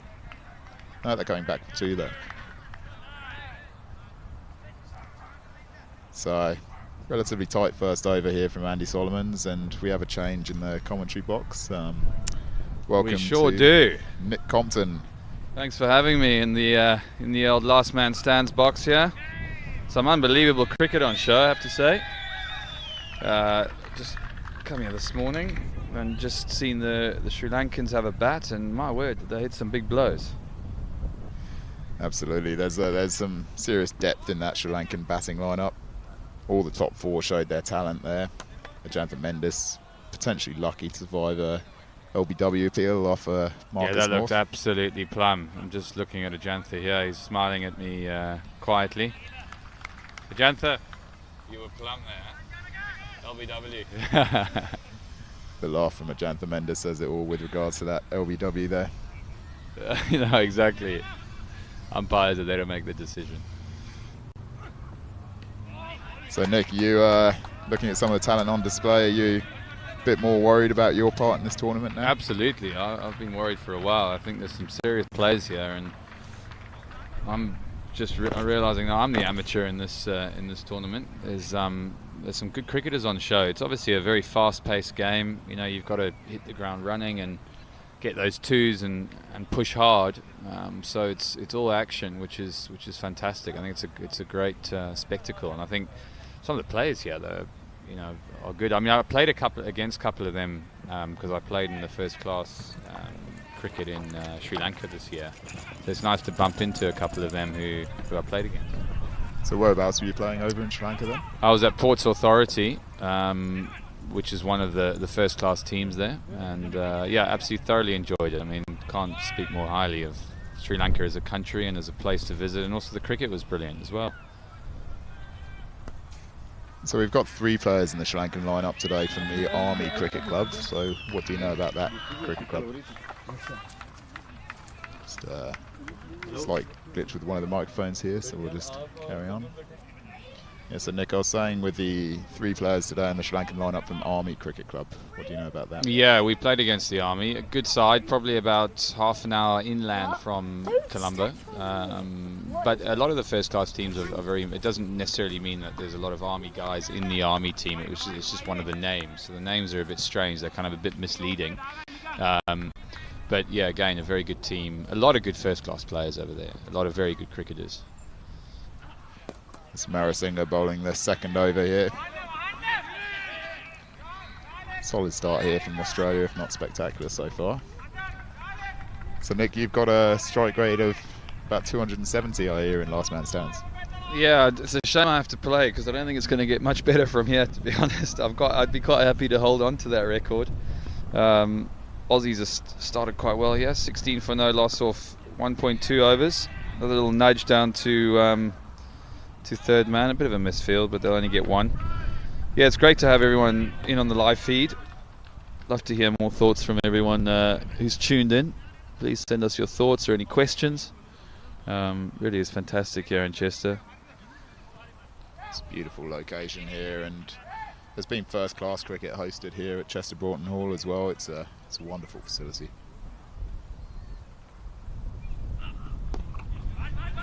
So Puri Srinivasan there takes off quickly, won't come back for 2, moves on to 8 off 5 balls. An interesting story behind Puri and his team in Australia actually. So he was player of the tournament in 2016 at the Australian Nationals, but his side, Ocean 12, is a side that a lot of you may have heard about over the last few years. So a team of guys that actually were asylum seekers from Sri Lanka, and not Puri himself, but the rest of the squad were in detention centres in Australia, and when they managed to get self-protection visas, they managed to get funding and formed a cricket team and have ended up becoming the Last Man Stands Australia champions. So quite an incredible story. It's a great story.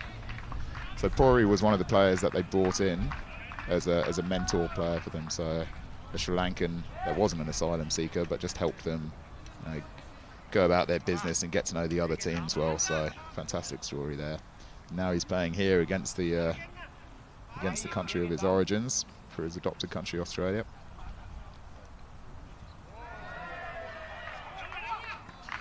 So Brodie Dwyer, who, as we were saying, is normally the more orthodox player in the Aussie lineup, is actually going very well so far. 14 off 6 balls.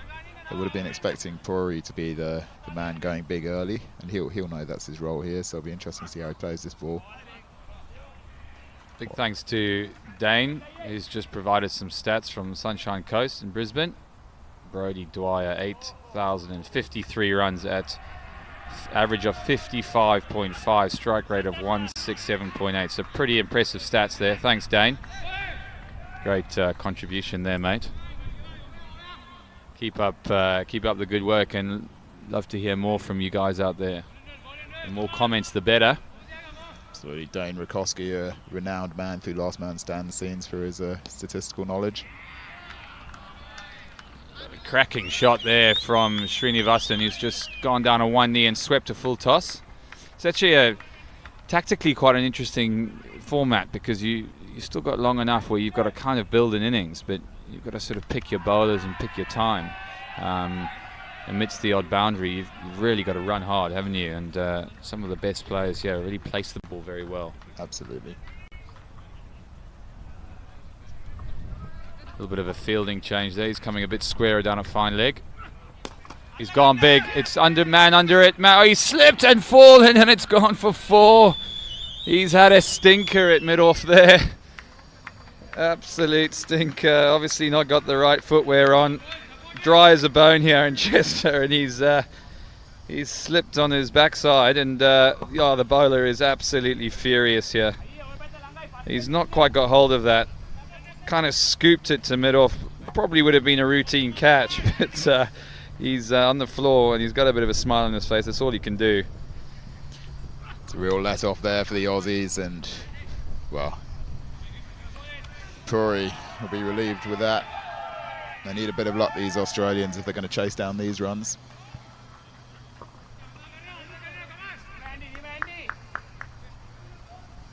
Got another game over in field number 2. New Zealand are playing, and looks like there's fireworks over there. If you want to follow any of these scores, you can just go to lastmanstands.com. There's a live scores link there, lastmanstands.com/live-scores. You can follow all the games happening around the world, but the 2 games happening here at the World Series at the moment. The one that we're watching, well, you can see in the background there, New Zealand, their debut in the World Series. So, coming on for the 4th over. 31 for no loss after 3 overs. Pretty good comeback here from Australia. Chasing, obviously, a mammoth 183. Wicket looks like it's pretty good. A little bit of turn here and there, so it'll be interesting to see what happens when the spinners come on. Maybe slow the run rate up a bit. Sri Lanka really in need of a wicket here. Absolutely. See Ajantha Mendes at mid-off, licking his lips, waiting for a bowl. So this is Raja Karuna, who's come on to bowl, the other opening batsman. He actually retired, got a 51 off 37 balls to really set the tone for the Sri Lankan innings.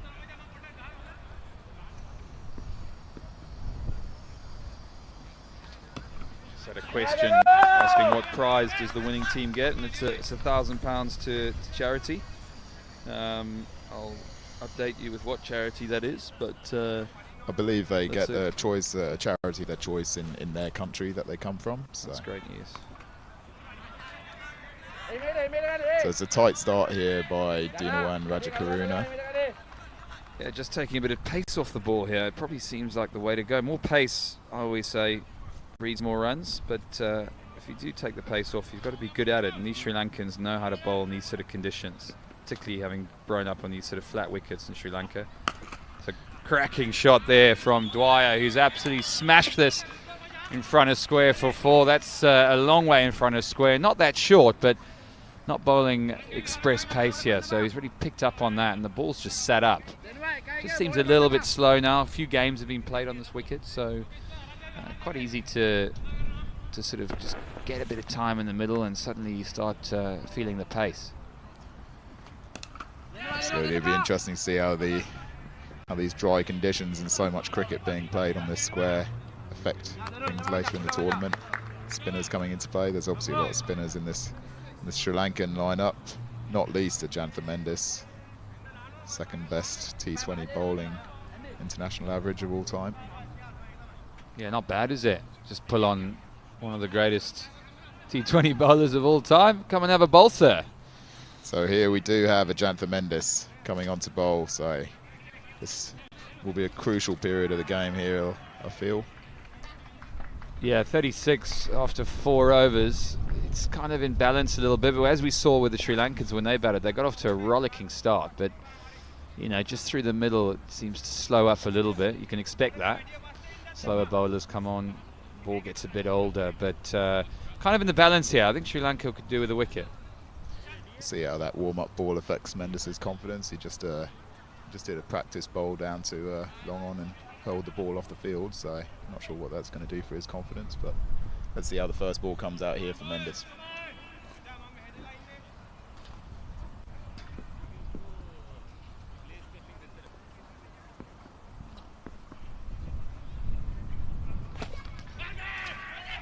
Teal first up, and a bit of pressure building here on the Australians. They've actually had 6 dot balls in the last 8 deliveries, so it's definitely not what they would have been looking for at this stage, especially with the amount of hitting down the order.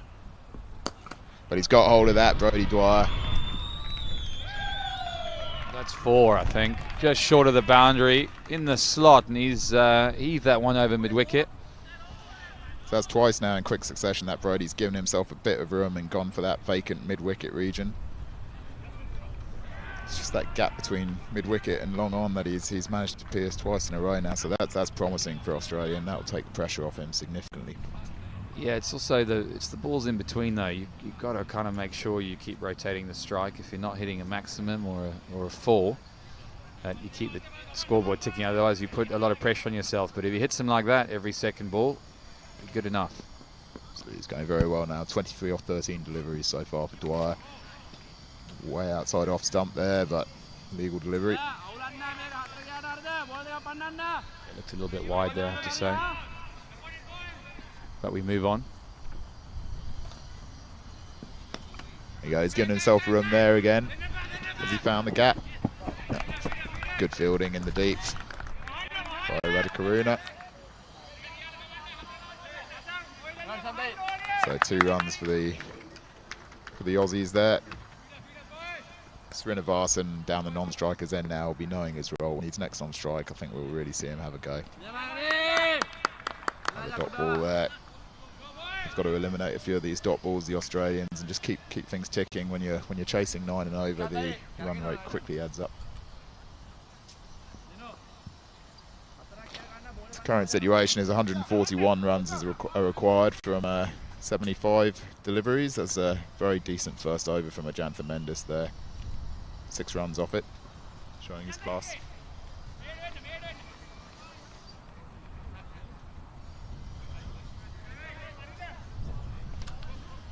So Nick, what time are you playing your match today then? Match is at 6, I think, 6 p.m. So we've got a bit of a day here, but lots to do. Lots of kids down at the ground, so if you're in the area, come down. Good food, good beer, and some great cricket. Absolutely, it's a great venue to come down to, and cracking English summer weather. There we go, so Puri has decided that he needs to have a go now. Just picks out the fielder in the deep down at mid-wicket, so only a single there. But I really think that we're going to see Puri go for it now.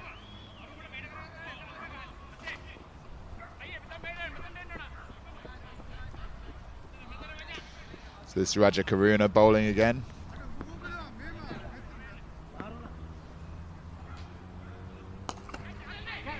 Straight down the ground, that's coming towards us. Well taken. Safe as houses from Ajantha. International cricketer, wasn't going to drop that. And a bit of a leading edge there. Almost 6, but caught right on the boundary. So Mr. Dwyer, he goes for 25 off 25 or 7. There you go, 25 or 17. So yeah, just another couple of meters and that would have cleared the boundary. so he'll be disappointed with that, Brody. But he's got his team off to a decent start there, 25 of 17 balls, and now it'll be interesting to see who's coming out next for the Aussies. Who we got here? It looks to me like Nathan Tyrrell.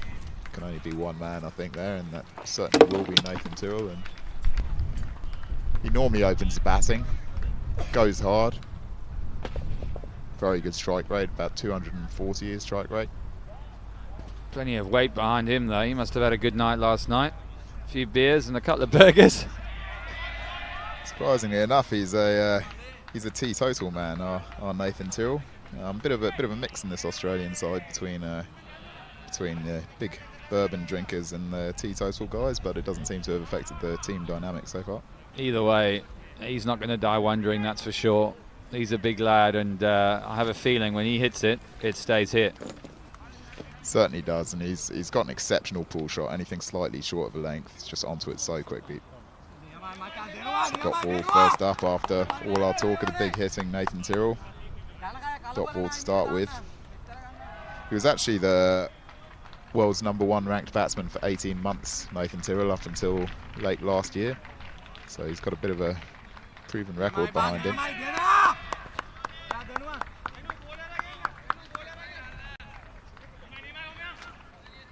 And none off 2 balls to start with, so he'll be feeling the pressure, expectations of a nation on him.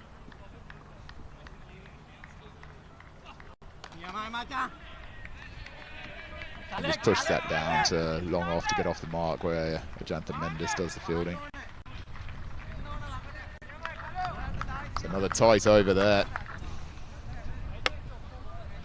So 2 overs, 1 wicket for 7 runs now from Dinawan Rajakaruna, also known as Maduranga. There's one of about 5 names for several of the Sri Lankan team, which I'd imagine, Nick, you'd know these Sri Lankan names a bit better than me, but luckily we've been given nicknames for all of them, so I'm going to be sticking to their nicknames. Yeah, a little bit more familiar with some of them, having played over there this winter. Great country and some excellent cricketers. Mendes being one of them. International bowler, had a really bad injury over the last couple of years. Stress fracture and all sorts of things with his back, so never nice to see that from a good competitor. And I also played with him at Somerset when I played there. He was the overseas player many moons ago, 2011 I think. So having a look at his bowling now, given that you know him so well, is it just a completely different way of bowling that he's had to remodel himself as? It looks pretty similar, I have to say. He's not got a... I mean, it was surprising to hear he had a bad back operation, because he's not exactly a quick bowler. He bowls a bit of spin, flicks it out of his front of his hands. It's fantastic bowling, really is fantastic bowling. Great grip, great control, showing his real experience and class. Pressure really building on Australia here. So the last 10 deliveries, there's been a wicket. Last 10 deliveries. That's a sixer! He's hit that one out of the ground, and Srinivasan's looked dangerous. He's been waiting and sweating on one of those, but he's managed to whack that out the ground, and that's a much-needed 6 from Australia. Just falling behind the 8 ball a little bit, but he's come down the wicket and given it the complete kitchen sink. So finishes off a good over for the Australians, and gets them up to 51 now from 7 overs, tasting a 182. Big score from Sri Lanka. They're going to need to go some if they're going to chase this down. That was crucial there. So that 6 there, to give you some idea of the pressure that was building, they'd only scored 3 runs in their previous 10 deliveries. So much needed 6 there from the Australians.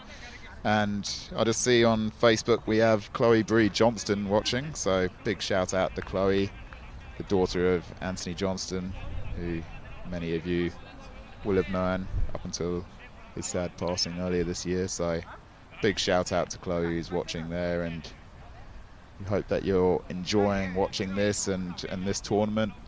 AJ was a massive proponent of getting this tournament going, the ideas all around it, so he would have loved to have been here today and be in attendance. So hi there to Chloe. So now the start of the 8th over. 51 for 1 the score, so Nathan Till, 2 off 6 balls. He'll know that he needs to go big. Yeah, now that's the real pressure on Nathan Till. It was adding up, and he had to go big there, and he was on 2 off 6 balls just prior to that, so he knew that the pressure was building, and he takes his cricket so seriously, Tiz does, so he'll be tremendously disappointed there. But as you can see, just pressure building, just went really hard. Lovely little ball there. So that's Nishantha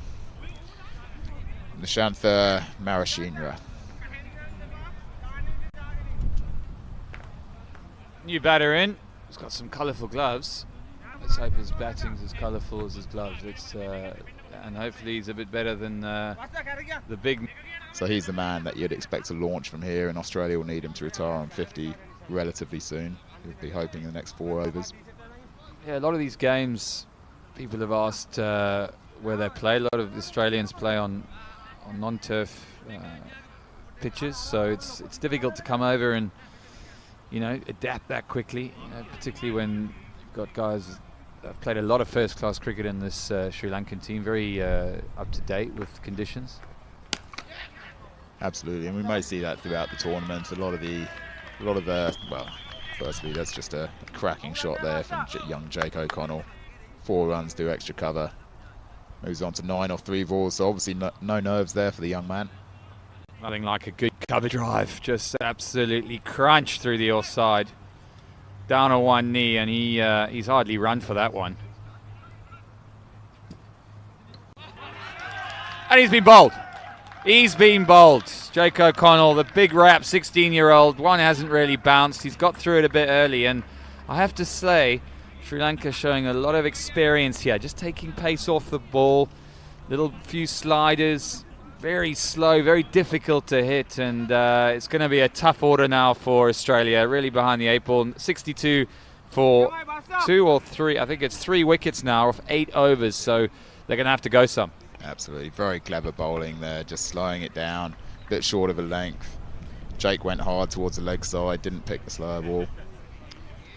But still, so the young lad goes, but there's no shortage of batsmen in this Australian lineup. They bat all the way down, so all the more importance now for Puri to make sure that he gets in the shed with a 50, having got the start and got his eye in.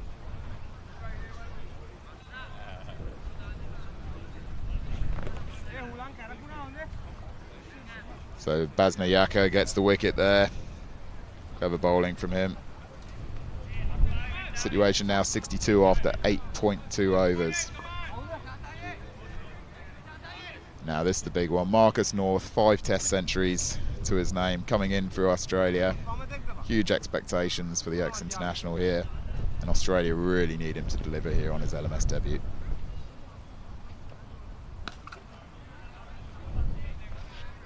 Reaches hard for that, a single out to deep extra cover. Gets off the mark.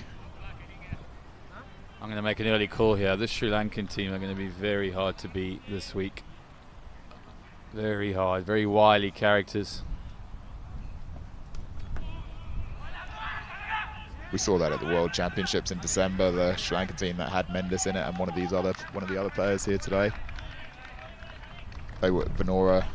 They took out the title, the Last Man Stands World title in December, the Sri Lankan club team, and they were just a level above, so it'd be interesting to see if anyone can challenge them here this week. And as you said, Nick, the fact that they're so used to playing on turf, while pretty much all these Australians play 95% of their games on synthetic, that's a significant difference as well.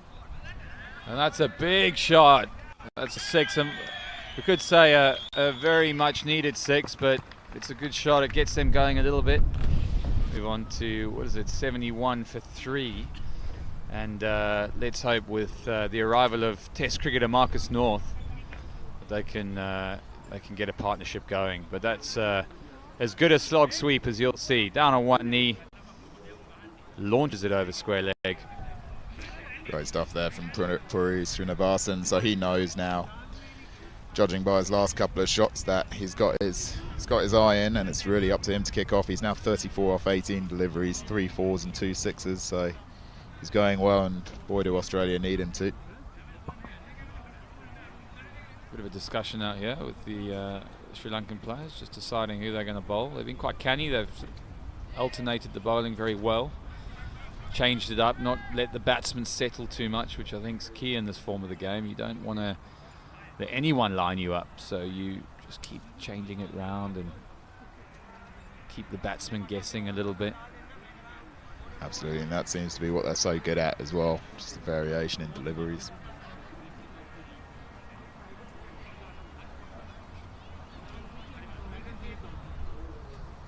So a bit of a delay here between overs, so one more over and then they'll switch ends. Last man stands, you bowl 10 overs from each end.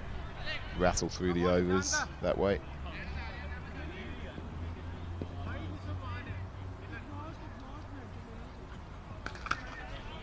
Solid shot from Marcus North there, just the power behind that. Beautiful extra cover drive there. Lovely Cracking stuff. shot from Marcus North, showing all his test quality. Yes, a bit of a half volley, but he's absolutely laced that through extra cover. Very stylish batsman when he gets going.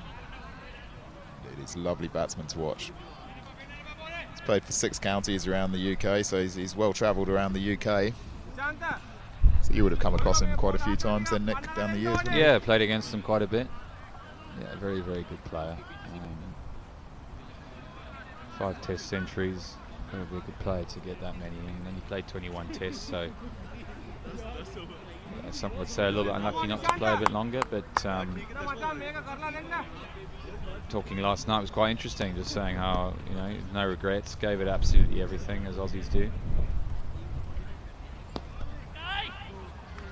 Absolutely, he's fully embraced being a part of this tournament, just as you have, Nick, and it's great to see, and it's such a fantastic experience for all these other players to get the chance to come here, play such fantastic facilities and play alongside former Test international stars. It's a brilliant experience for all the guys, none more so than young Jake O'Connell coming in, just turned 17 now, and getting this opportunity is fantastic for the young man.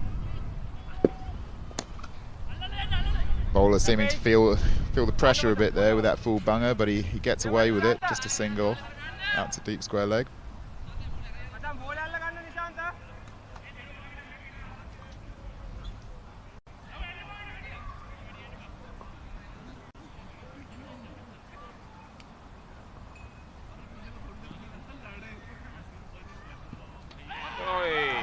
It's a big wicket there, Puri. He's out there, that's clean bowled.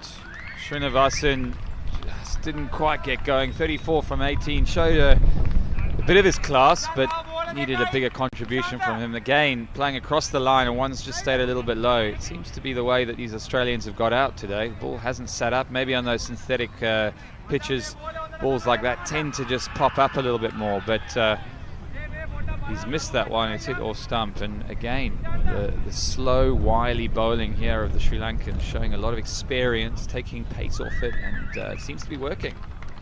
Absolutely, that one just shorter of a length, and as you say, it's entirely that, just staying a bit lower on this turf wicket rather than going across the line, which I'm sure Puri will be regretting now. He's a quality cricketer. So now that's the second wicket there for Nishantha.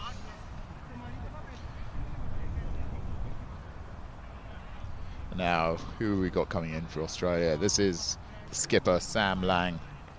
So Sammy Lang, an absolute institution across LMS circles. He's been to World Championships before. He's played pretty much in every city in Australia. Very, very popular man.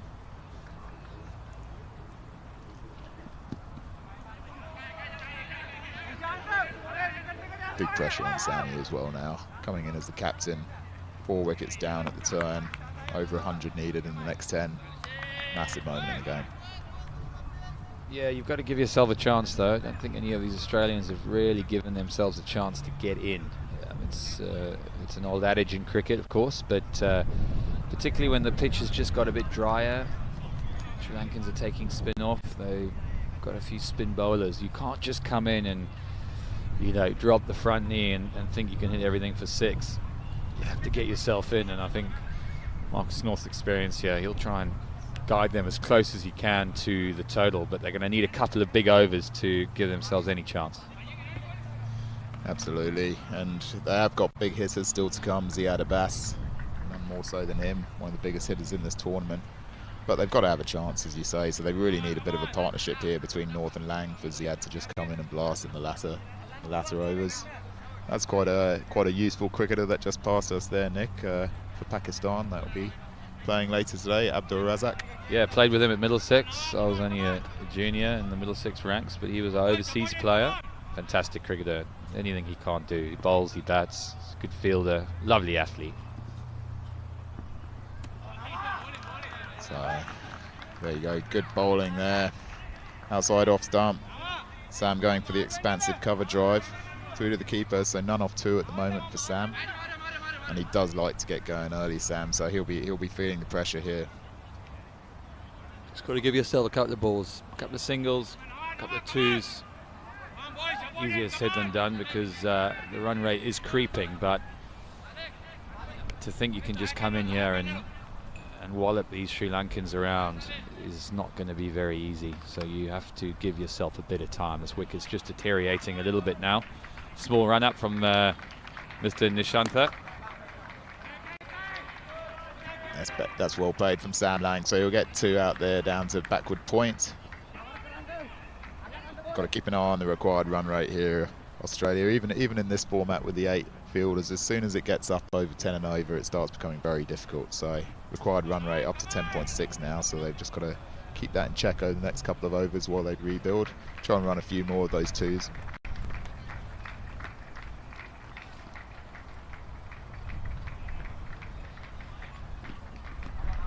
Wide outside off stump, so bit of respite there for the Aussies. I just think it's crucial now, Nick, that Marcus North just sticks around, just the experienced head, and bats with the, well, the tail, if you're going to call it that effectively, but they're all superb batsmen. Wide down the leg side, so that one's worth 3. So the second wide in the over in last man stands isn't re-bowled, but it's worth 3. So that's valuable runs there. Yeah, you don't want to bowl too many of those. You get absolutely penalised, yeah. But he tried to bowl a bit quicker there, didn't he? He's taking pace off. That one was a bit brisker. Good take from the keeper, diving down the leg side. Outside off, so that's another 3 runs to Australia there. So that's now seven runs in the 3 wides this over. So letting Australia a little bit off the hook here.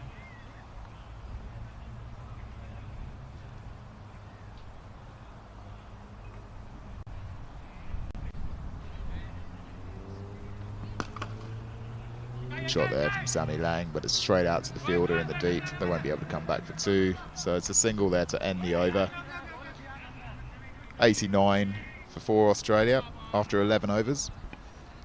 Thanks to Nick Compton for his commentary stint there. See you back a bit later. We look forward to seeing you playing soon. Bit of a disaster on exit with a coffee cup, but we'll get through that. So now the 2 big names in the Australia lineup, captain Sam Lang and ex-Australia international Marcus North. Hugely important for these 2 to rebuild. Get some sort of momentum going just for the big hitting Aussies like Ziad Abbas down the order, just to come in and really give it a bit of a blast. No one hits it bigger than Ziad Abbas. Welcome back, Lee Dixon. Thanks, Rob. Nothing like following a test cricketer in the commentary booth here. I hear you're a fine cricketer yourself, Lee. Not quite at Nick Compton's level, Rob, but thanks very much for the compliment. Very jealous of some of these lads being out there today. Be love to be batting out there on this sort of surface today. And we've almost lost the marquee over our heads there. Bit of a gusty wind, which won't help Australia because that's coming straight towards us, which is the direction that Australia are batting into. So harder to hit down the ground if that wind picks up a bit. Quite surprised really with the way that Australia have gone about those first 10 overs, to be honest, Rob. Obviously the Sri Lankans have chose to come from and bowl into the wind first, which is obviously it's definitely going to come into it this week, you know, deciding which end you're going to start from. So Bit lucky there from Marcus North, just got the leading edge, but it just fell in the gap. There's obviously a lot of gaps in last man stands, with there only being 8-a-side cricket, so you do get away with a few of those. It seems to be that the Sri Lankans were a lot happier to manoeuvre the ball around, and I know obviously Nick mentioned the fact that some of the Australians' last man stand games are on artificial pitches, and obviously with artificial wickets you do tend to have it coming through a little bit truer. A few of these guys have got to adapt quickly and maybe look at maybe trying to get forward just a fraction more in these English conditions rather than being able to sit on the back foot. Absolutely, in full agreement. So you see that was a great shot there from Marcus North, just picked the gap down a fine leg, lovely late sweep shot, and that's what we saw the Sri Lankan batsmen do so much of, Lee, just clever shots into the gap. They knew where the gaps in the field were, and they targeted those gaps. Well, so far we haven't seen quite as much of that from the Aussies until Marcus's shot just then. I felt a little bit sorry for the bowler there because he executed his plan brilliantly, and Marcus just walked across his stumps and just lapped him down past the vacant fine leg area.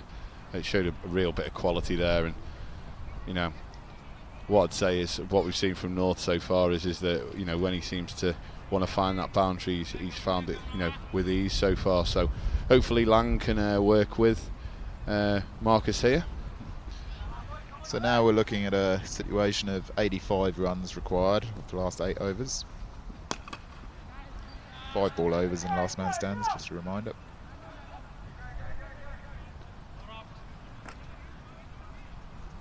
I think one thing that the Sri Lankans did very well in the first innings, they targeted 1 or 2 of the Australian fielders. And I think as the innings goes on, you know, it definitely becomes a little bit of a cardio activity, this last man stands, and you know, I think the Australians can definitely find some 2s.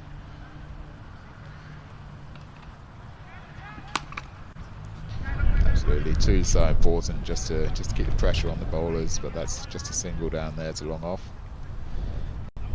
So how's the Australian boys prepared for this tournament, Rob? Well, they all arrived in on Friday, and I think the first night they took advantage of not having a game yesterday, so by all accounts it was a relatively late night, but they kept themselves well in check last night. To bed early, up early this morning, at the ground 2 hours before the game, a long net session. They bonded well together as a team. So I think their preparations have been good. In terms of the lead up, a couple of the players have been overseas on holiday the last few weeks, so wouldn't have had that much cricket under their belt the last few weeks, but the rest of them would have been playing in the winter leagues back in Australia, which are ongoing. Is that LMS or is that indoor cricket? Yeah, last man stands, so they would have been playing last man stands, winter leagues. There's a bit of a mixture in the lineup. We've got 2 players from Wollongong, south of Sydney, 2 players from Sydney, 1 from down in Adelaide, some Queenslanders in the lineup as well, and a couple from down at Canberra as well, including the captain Sam Lang, who's on strike now. No Tasmanians? No Tasmanians. Well, that's for someone who's spent a couple of seasons over at the Riverside Blues. I know Oliver Law and Jack Williams here at Chester went over to the Blues. We would like to hopefully see if we can get some franchises open down there, because I know it's a very keen cricketing part of the world down in Tassie. Absolutely, it would be fantastic to get a bit more LMS happening down in Tasmania. It's a wonderful part of Australia, a wonderful part of the world. In fact, a beautiful island, and they've always been very successful at producing hard cricketers that have gone on to play for Australia. No one better than Ricky Ponting. Absolutely, Ricky Ponting, David Boone. So, situation rising here for Australia. 80 required from the last 7 overs now. It's another dot ball outside off stump, so we really need some fireworks to come from somewhere pretty soon. North's just given himself a couple of balls here. Obviously 15 off 8 is a very, very good start, but it's been a very, very controlled start from North. I think he obviously wants to take this deep, 4 wickets down. You know, there's no point go all guns blazing now. They're going to take it deep into this innings, and hopefully we could have a close finish. Absolutely. North staying there is crucial. So he's on strike now, international to international. Mendes to North. Respect there, plays him out to through the covers for 4. That's a beautifully placed shot from Marcus North there. He didn't really seem to put much effort into that at all and absolutely raced the boundary. I think that, you know, it's a key thing for all the players who are playing in this tournament, just to observe and watch that some of the players today, you know, obviously in the first game and in this one as well, where people have been prepared to actually just play, you know, good cricket shots into gaps, time it. You know, there's a lot of value out there. It doesn't have to be, you know, crash and bash as such. And North's had 3 boundary 4s so far, and all of them have been well timed, you know, clever bits of cricket. Yeah, absolutely right. And that's what we saw so much from the Sri Lankan batsmen, just playing the ball into the gap. That's another beautiful shot there, down the ground, just fantastic timing. I think we've just shown, that's just shown there where there's absolute full value for runs here today, because he played a lovely straight bat. I think he got maybe half of maybe the contact he wanted there, but he held his shape well, and it's just raced away in the gap there. And he'll be very pleased with that, Sam Lanka, because a bit of pressure building on him there. Some great bowling so far from the Sri Lankans here. Just one bowler who's gone for a bit of tap, Basna Yaka. All the other bowlers have kept it in check so far.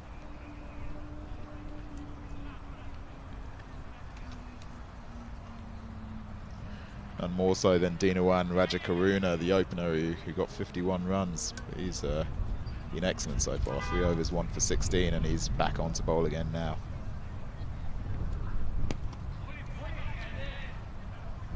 Good wrists from North as he just rolls it to backward of square and gets a single. Just keeps the strike rotating.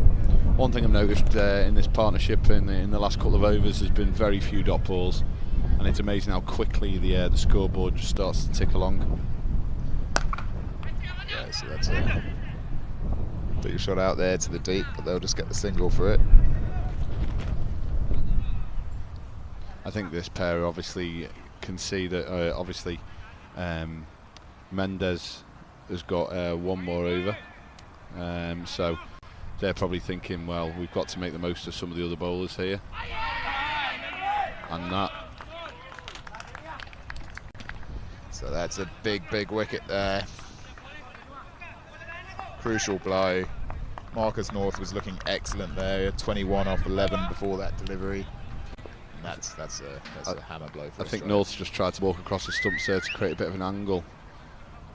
He didn't really leave, to be fair to Marcus North, he didn't really leave much room there to get that, you know, round the back of his pads, and he probably thought that was going to be a wide.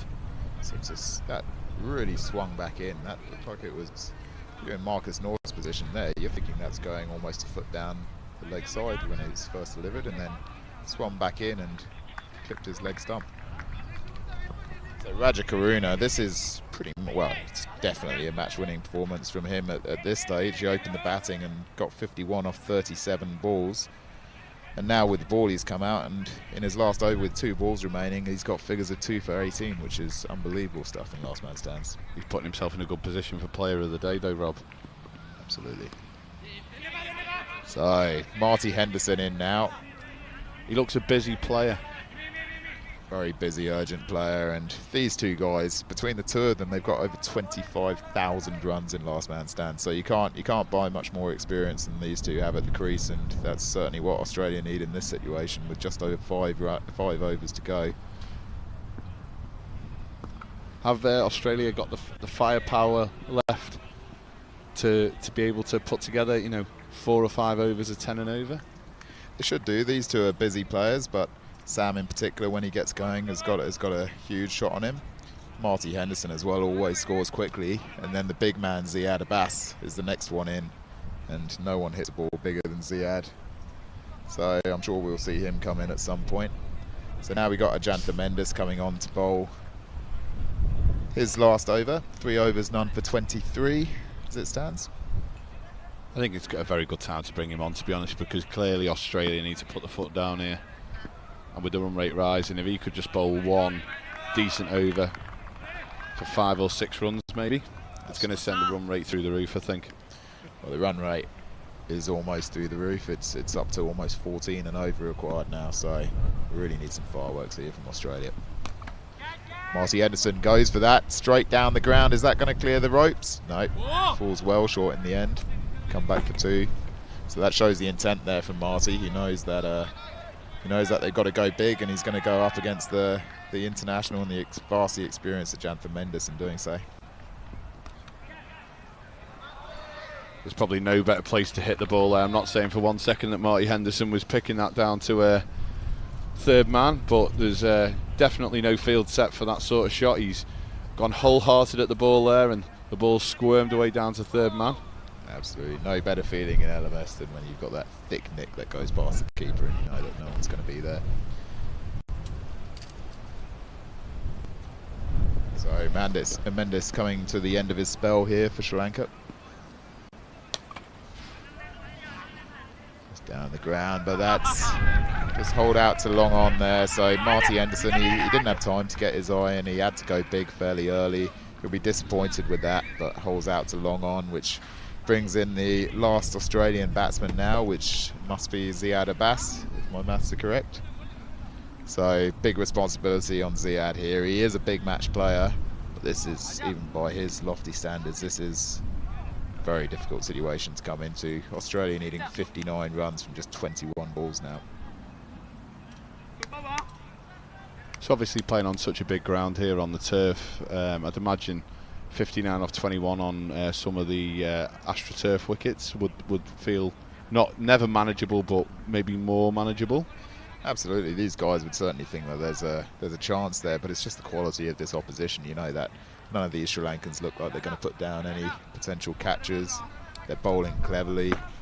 They're not giving much space to the Aussies at all. But Ziad, he's a very big man, and he, in the Aussie practice game yesterday, hit an extraordinary 6 that cleared the whole pavilion, bounced into houses on the full about 20 metres beyond the pavilion. So he signalled his intent there to the rest of the tournament. Just nudges it out on the offside. And I think that's important. Look, at the end of the day, these are, you know, the last couple of players. You know, obviously this is going to be Australia's last chance to try and turn this game around. I think Abbas has got to give himself a couple of balls just to feel back on ball before he has to, you know, explode into action and react to what's going on. Just looking down at the scorecard here, there's not really been anyone, maybe with an exception of Marcus North, 21 off 12. No one really has gone particularly hard. Everyone's got, you know, straight away around 130, 140. Ziad's got big early there and got the nick through to the keeper, so he'll be disappointed with himself, Ziad. There was pressure on him to go early. He didn't give himself those 2 balls that you said, Lee, but just leaves Sam Lang as the last man standing now. So the captain standing solo, he'll bat on, so he can only run 2s or hit boundaries. So as in this situation now, obviously, you know, it's pretty obvious that he's got to score a big strike rate.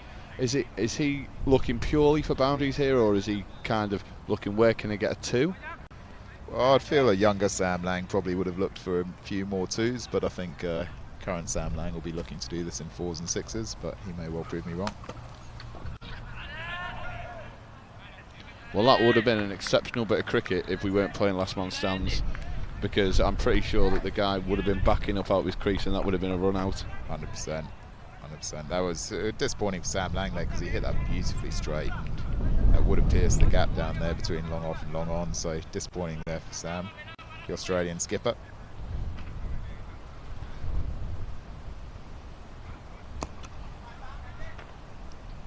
I think he's missed out on 2 there.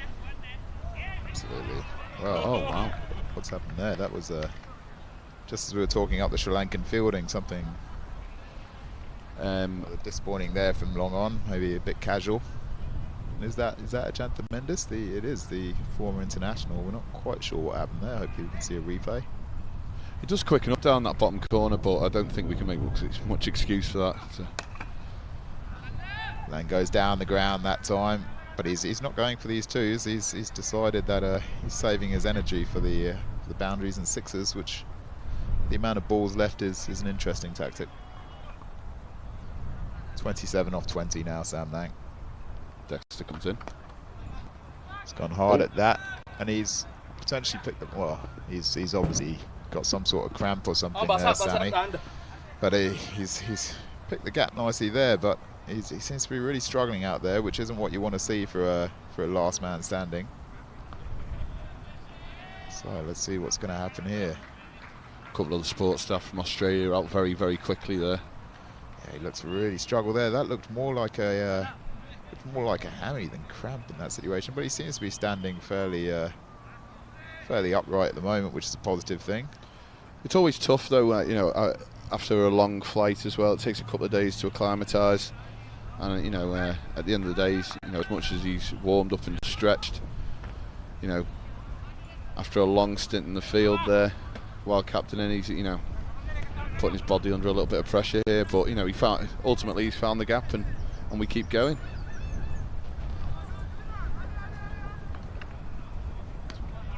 That's a wide, so that takes off a bit of pressure and a couple of boundaries in quick succession there for Sam Lang, which is really what he needs, the Australian captain. He did well, he has told me many times in the past that he bats a lot better with a hangover, and he decided to go to bed early last night, so I'm not sure how that bodes for this innings today, but we'll see if that bucks the trend. That's a beautiful bit of time in that. Lovely stuff there from Sam Lang. Just picks the gap beautifully there. Deep mid-wicket, so 3 boundaries there in quick succession for Sam. As I said, over 12,000 runs at an average of over 60, and a strike rate of over 250 for those runs. So when he gets going, he can really get going. That was a fabulous bit of time in there. He stood up nice and tall. Bearing in mind that he's obviously just been down with it must be a cramp. And he's literally just stood up and he's just worked the ball beautifully through a wide mid-wicket position there.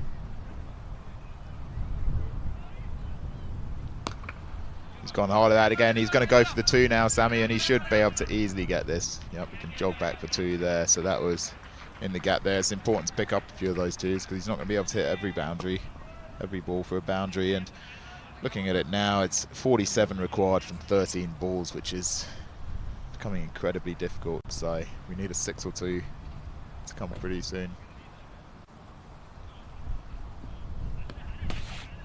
The umpire's given that wide, bit of a late call there, but fully justified.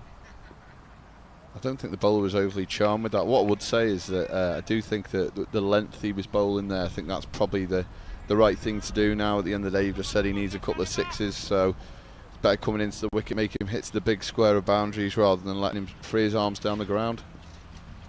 Absolutely. It's gone wide there again, and Sam Lang's chased that one, and he's not even going for that 2. Rightly so. So that's a dot ball there. Every dot ball now a real hammer blow for Australia. Narrowantha just slow ball bouncer there, just really holding the ball deep in the hand, rolling his fingers across it into the surface. It just stuck in there. Sam Lang just couldn't get enough purchase on the ball.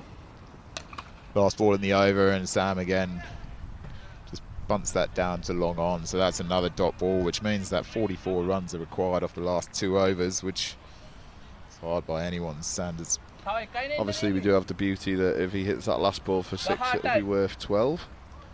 And he has hit a few of those in his time, Sam Lang. He's got quite a knack for doing that. His reputation precedes him in that regard. And I'm sure he would definitely put himself in a position, well, he'd be trying to put himself in a position where he could, you know, he could at least have a dip that last ball and potentially win the game. It's a big ask though. It's gone hard there, but that's straight out to the deep mid-wicket, so that's a dot ball, which is disappointing. And he's got to run 2 runs, so do you not think out there, Rob, that it's at this point where really he should be trying to get there and back?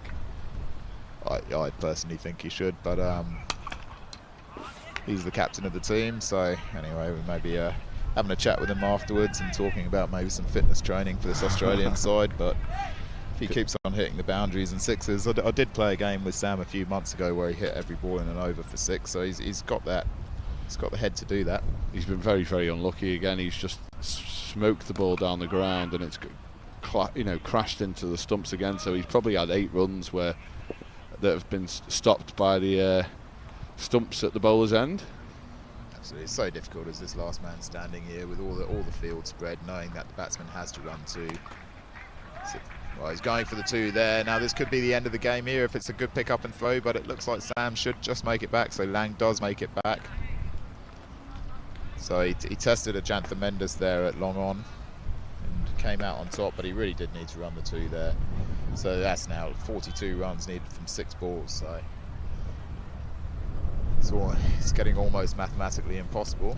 So this is a big ball. He's hit that hard. Good shot there from Sam Lang. Boundary just to give him a slight chance here for the last over. That last couple of overs from Boughton, I think maybe the killer blow for Australia, because it was looking very much so that they were going to be chasing about 165, 160, and then just those last couple of overs made it, you know, a much stiffer total. You're absolutely right there. Just the quick runs at the end, 46 off 22 balls, 4 boundaries and 2 maximums for Besnayeka. It's another dot ball there, so inevitably this match now beginning to peter out a bit. Australia falling well short, but they'll learn from this. They will have looked at these Sri Lankans. There's a lot of talent in this Aussie side, but just the way that Sri Lanka have played this game, they've fully justified their tag as tournament favourites. Just so much variation, so much urgency, and just talent throughout the side. That's a lovely shot down the ground. I actually feel for the skipper here, Lang, he's been left with an absolute mammoth task, and he's trying his absolute best here to keep the game going and try and get Australia as quick as possible, you know, as close as possible. Sorry. It's actually, you're completely right. It's actually been an exceptional innings from Sam Lang, because if you add up the amount of dot balls that he's had, that would have been singles otherwise if he was batting with someone else. He's on 47 off 34 balls now, so add up those and then add up the 2 hits that you said into the stumps. This really would have been a remarkable innings for him, but just a mountain to climb as last man standing. I do think a few of his colleagues can definitely look at the way that Lang's moved his feet in this innings. He's you know, definitely adapted far better. He's tried to, you know, move his front foot forward towards the ball, far more suited to English conditions. It's very tough, because obviously when you go the other way in Australia as an English player, you tend to struggle the other way. You're on the front foot and you're getting peppered, as I've found out in the past. It's true, they do like to put it in short down there in Australia. So this is the last ball of the match coming up now, and Sammy disappointed with that. The last 2 balls have been dots, and he's on 47, so you'd ideally like a 50 to get his confidence up for the rest of the tournament. Missed out on those last 2, so you'll be looking for a boundary here at least for the, and it would be a well-deserved 50 for the Aussie skipper if he can manage this.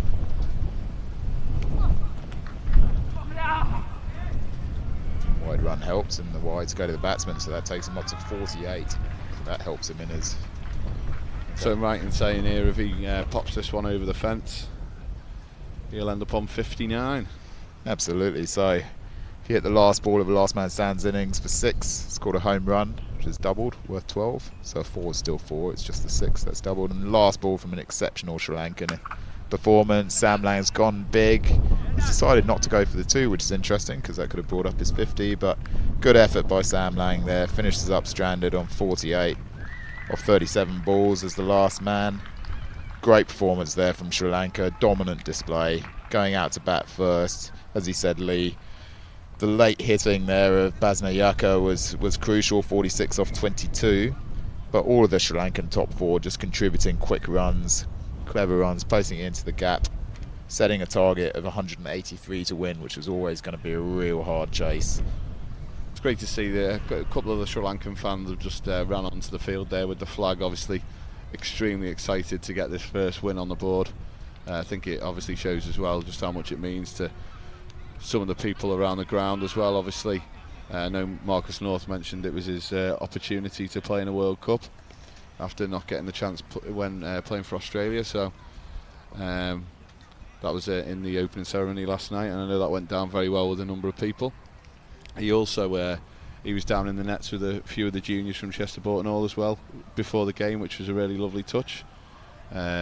Mentioning that we've got a young lad called Liam Yakandora, who's only 9, and he was commenting on technique there, and I know Liam and his dad were absolutely delighted by that. So, you know, it just shows how much just having some of these marquee players can, you know, have an impact not just on the teams that are involved, but the people who come down to support and watch as well. Absolutely, it's a tremendous opportunity for all these guys to interact with these former Test heroes. So if we look at the summary scorecard there, convincing win for Sri Lanka against Australia in one of the marquee early games of this tournament. Sri Lanka setting out their stall and fully justifying their tag as pre-tournament favourites. Brilliant all-round game there from Raja Karuna. 51 off 37 balls, followed up with 4 overs, 2 for 21. Brilliant display from him. Basna Yaka with quick late runs, 46 off 22. Solid all-round display from Ajantha Mendes as well, 39 with the bat, 4 overs, 1 for 30 for the former international. The Aussies, Marcus North took a wicket with his first delivery in last man stands cricket, but then got a slight bit of tap in the remainder of his overs. He looked good with the bat before he was bowled around his legs. Purya Sutherman Srinivasan, higher scorer for Australia, 34 off 19. He would have been looking to go on and hit 50, and Australia really needed that, but not too much else with the Australian innings to write home about, so they're going to have to learn quickly from this performance. I really hope that you're covering all the Sri Lankan games, Rob, because your ability to pronounce all the names is just quite phenomenal. I'm very jealous. Well, I'm glad that before the game a couple of the nice Sri Lankan team lads did give me nicknames for themselves, so that has made it a little bit easier. There's one name on here that's really quite extraordinary, 6 names in one name, which I'm not going to make any attempt to pronounce, but we're calling him Nwantha for this tournament. So Nwantha, thanks for that. And we are literally minutes away now from the main game of the day today, and I'm sure the numbers on Facebook Live will go through the roof when India take on Pakistan. What are your thoughts on that game?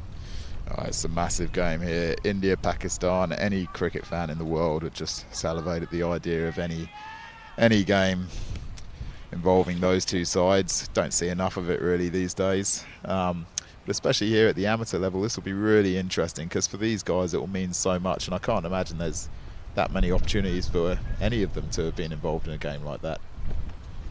Well, I've been over to the pavilion when we had Nick Compton on commentary, just taking in some of the atmosphere, and there's so many Pakistani and Indian supporters already here, and you know, we've seen both the teams down in the nets hours before the game here. You know, there must be a lot of nervous energy there.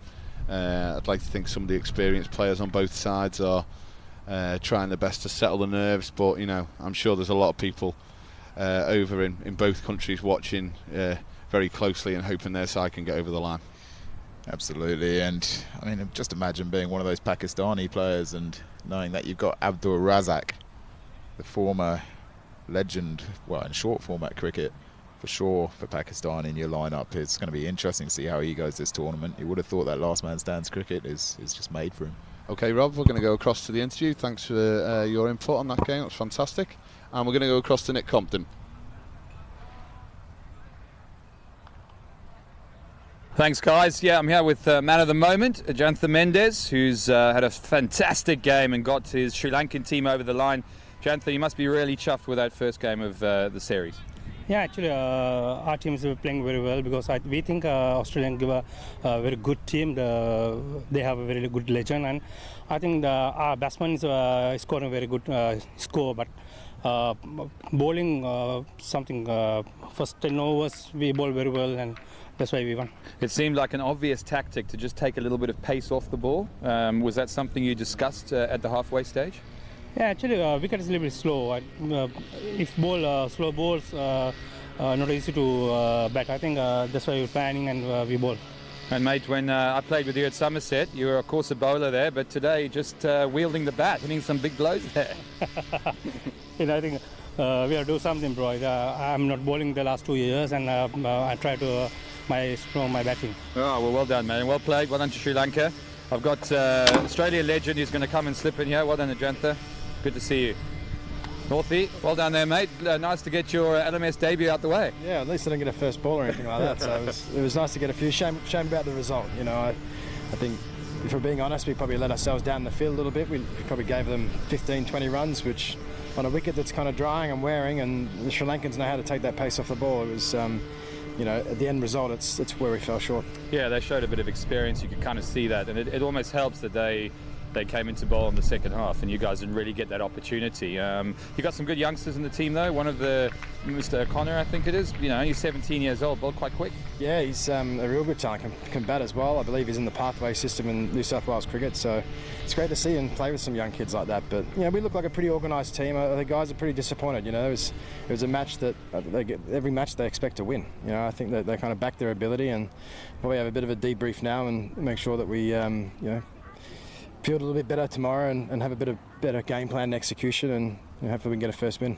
And maybe get yourself up the order a bit more as well. Yeah, no, I was sliding down. Nice cover drive, that wasn't it? Eh? It's like last night, man. Not really too many shots going over 6, but it was nice to get a couple away. But yeah, I think as a group we just need to maybe have a better start and take a bit more ownership. You know, a lot of guys got some starts, but then really kind of go on and finish the game off. Yeah, it looks like it's going to get tougher as the day goes on, but great to see Marcus North in the runs and having got his debut. Well done to Sri Lanka, who won that game against Australia.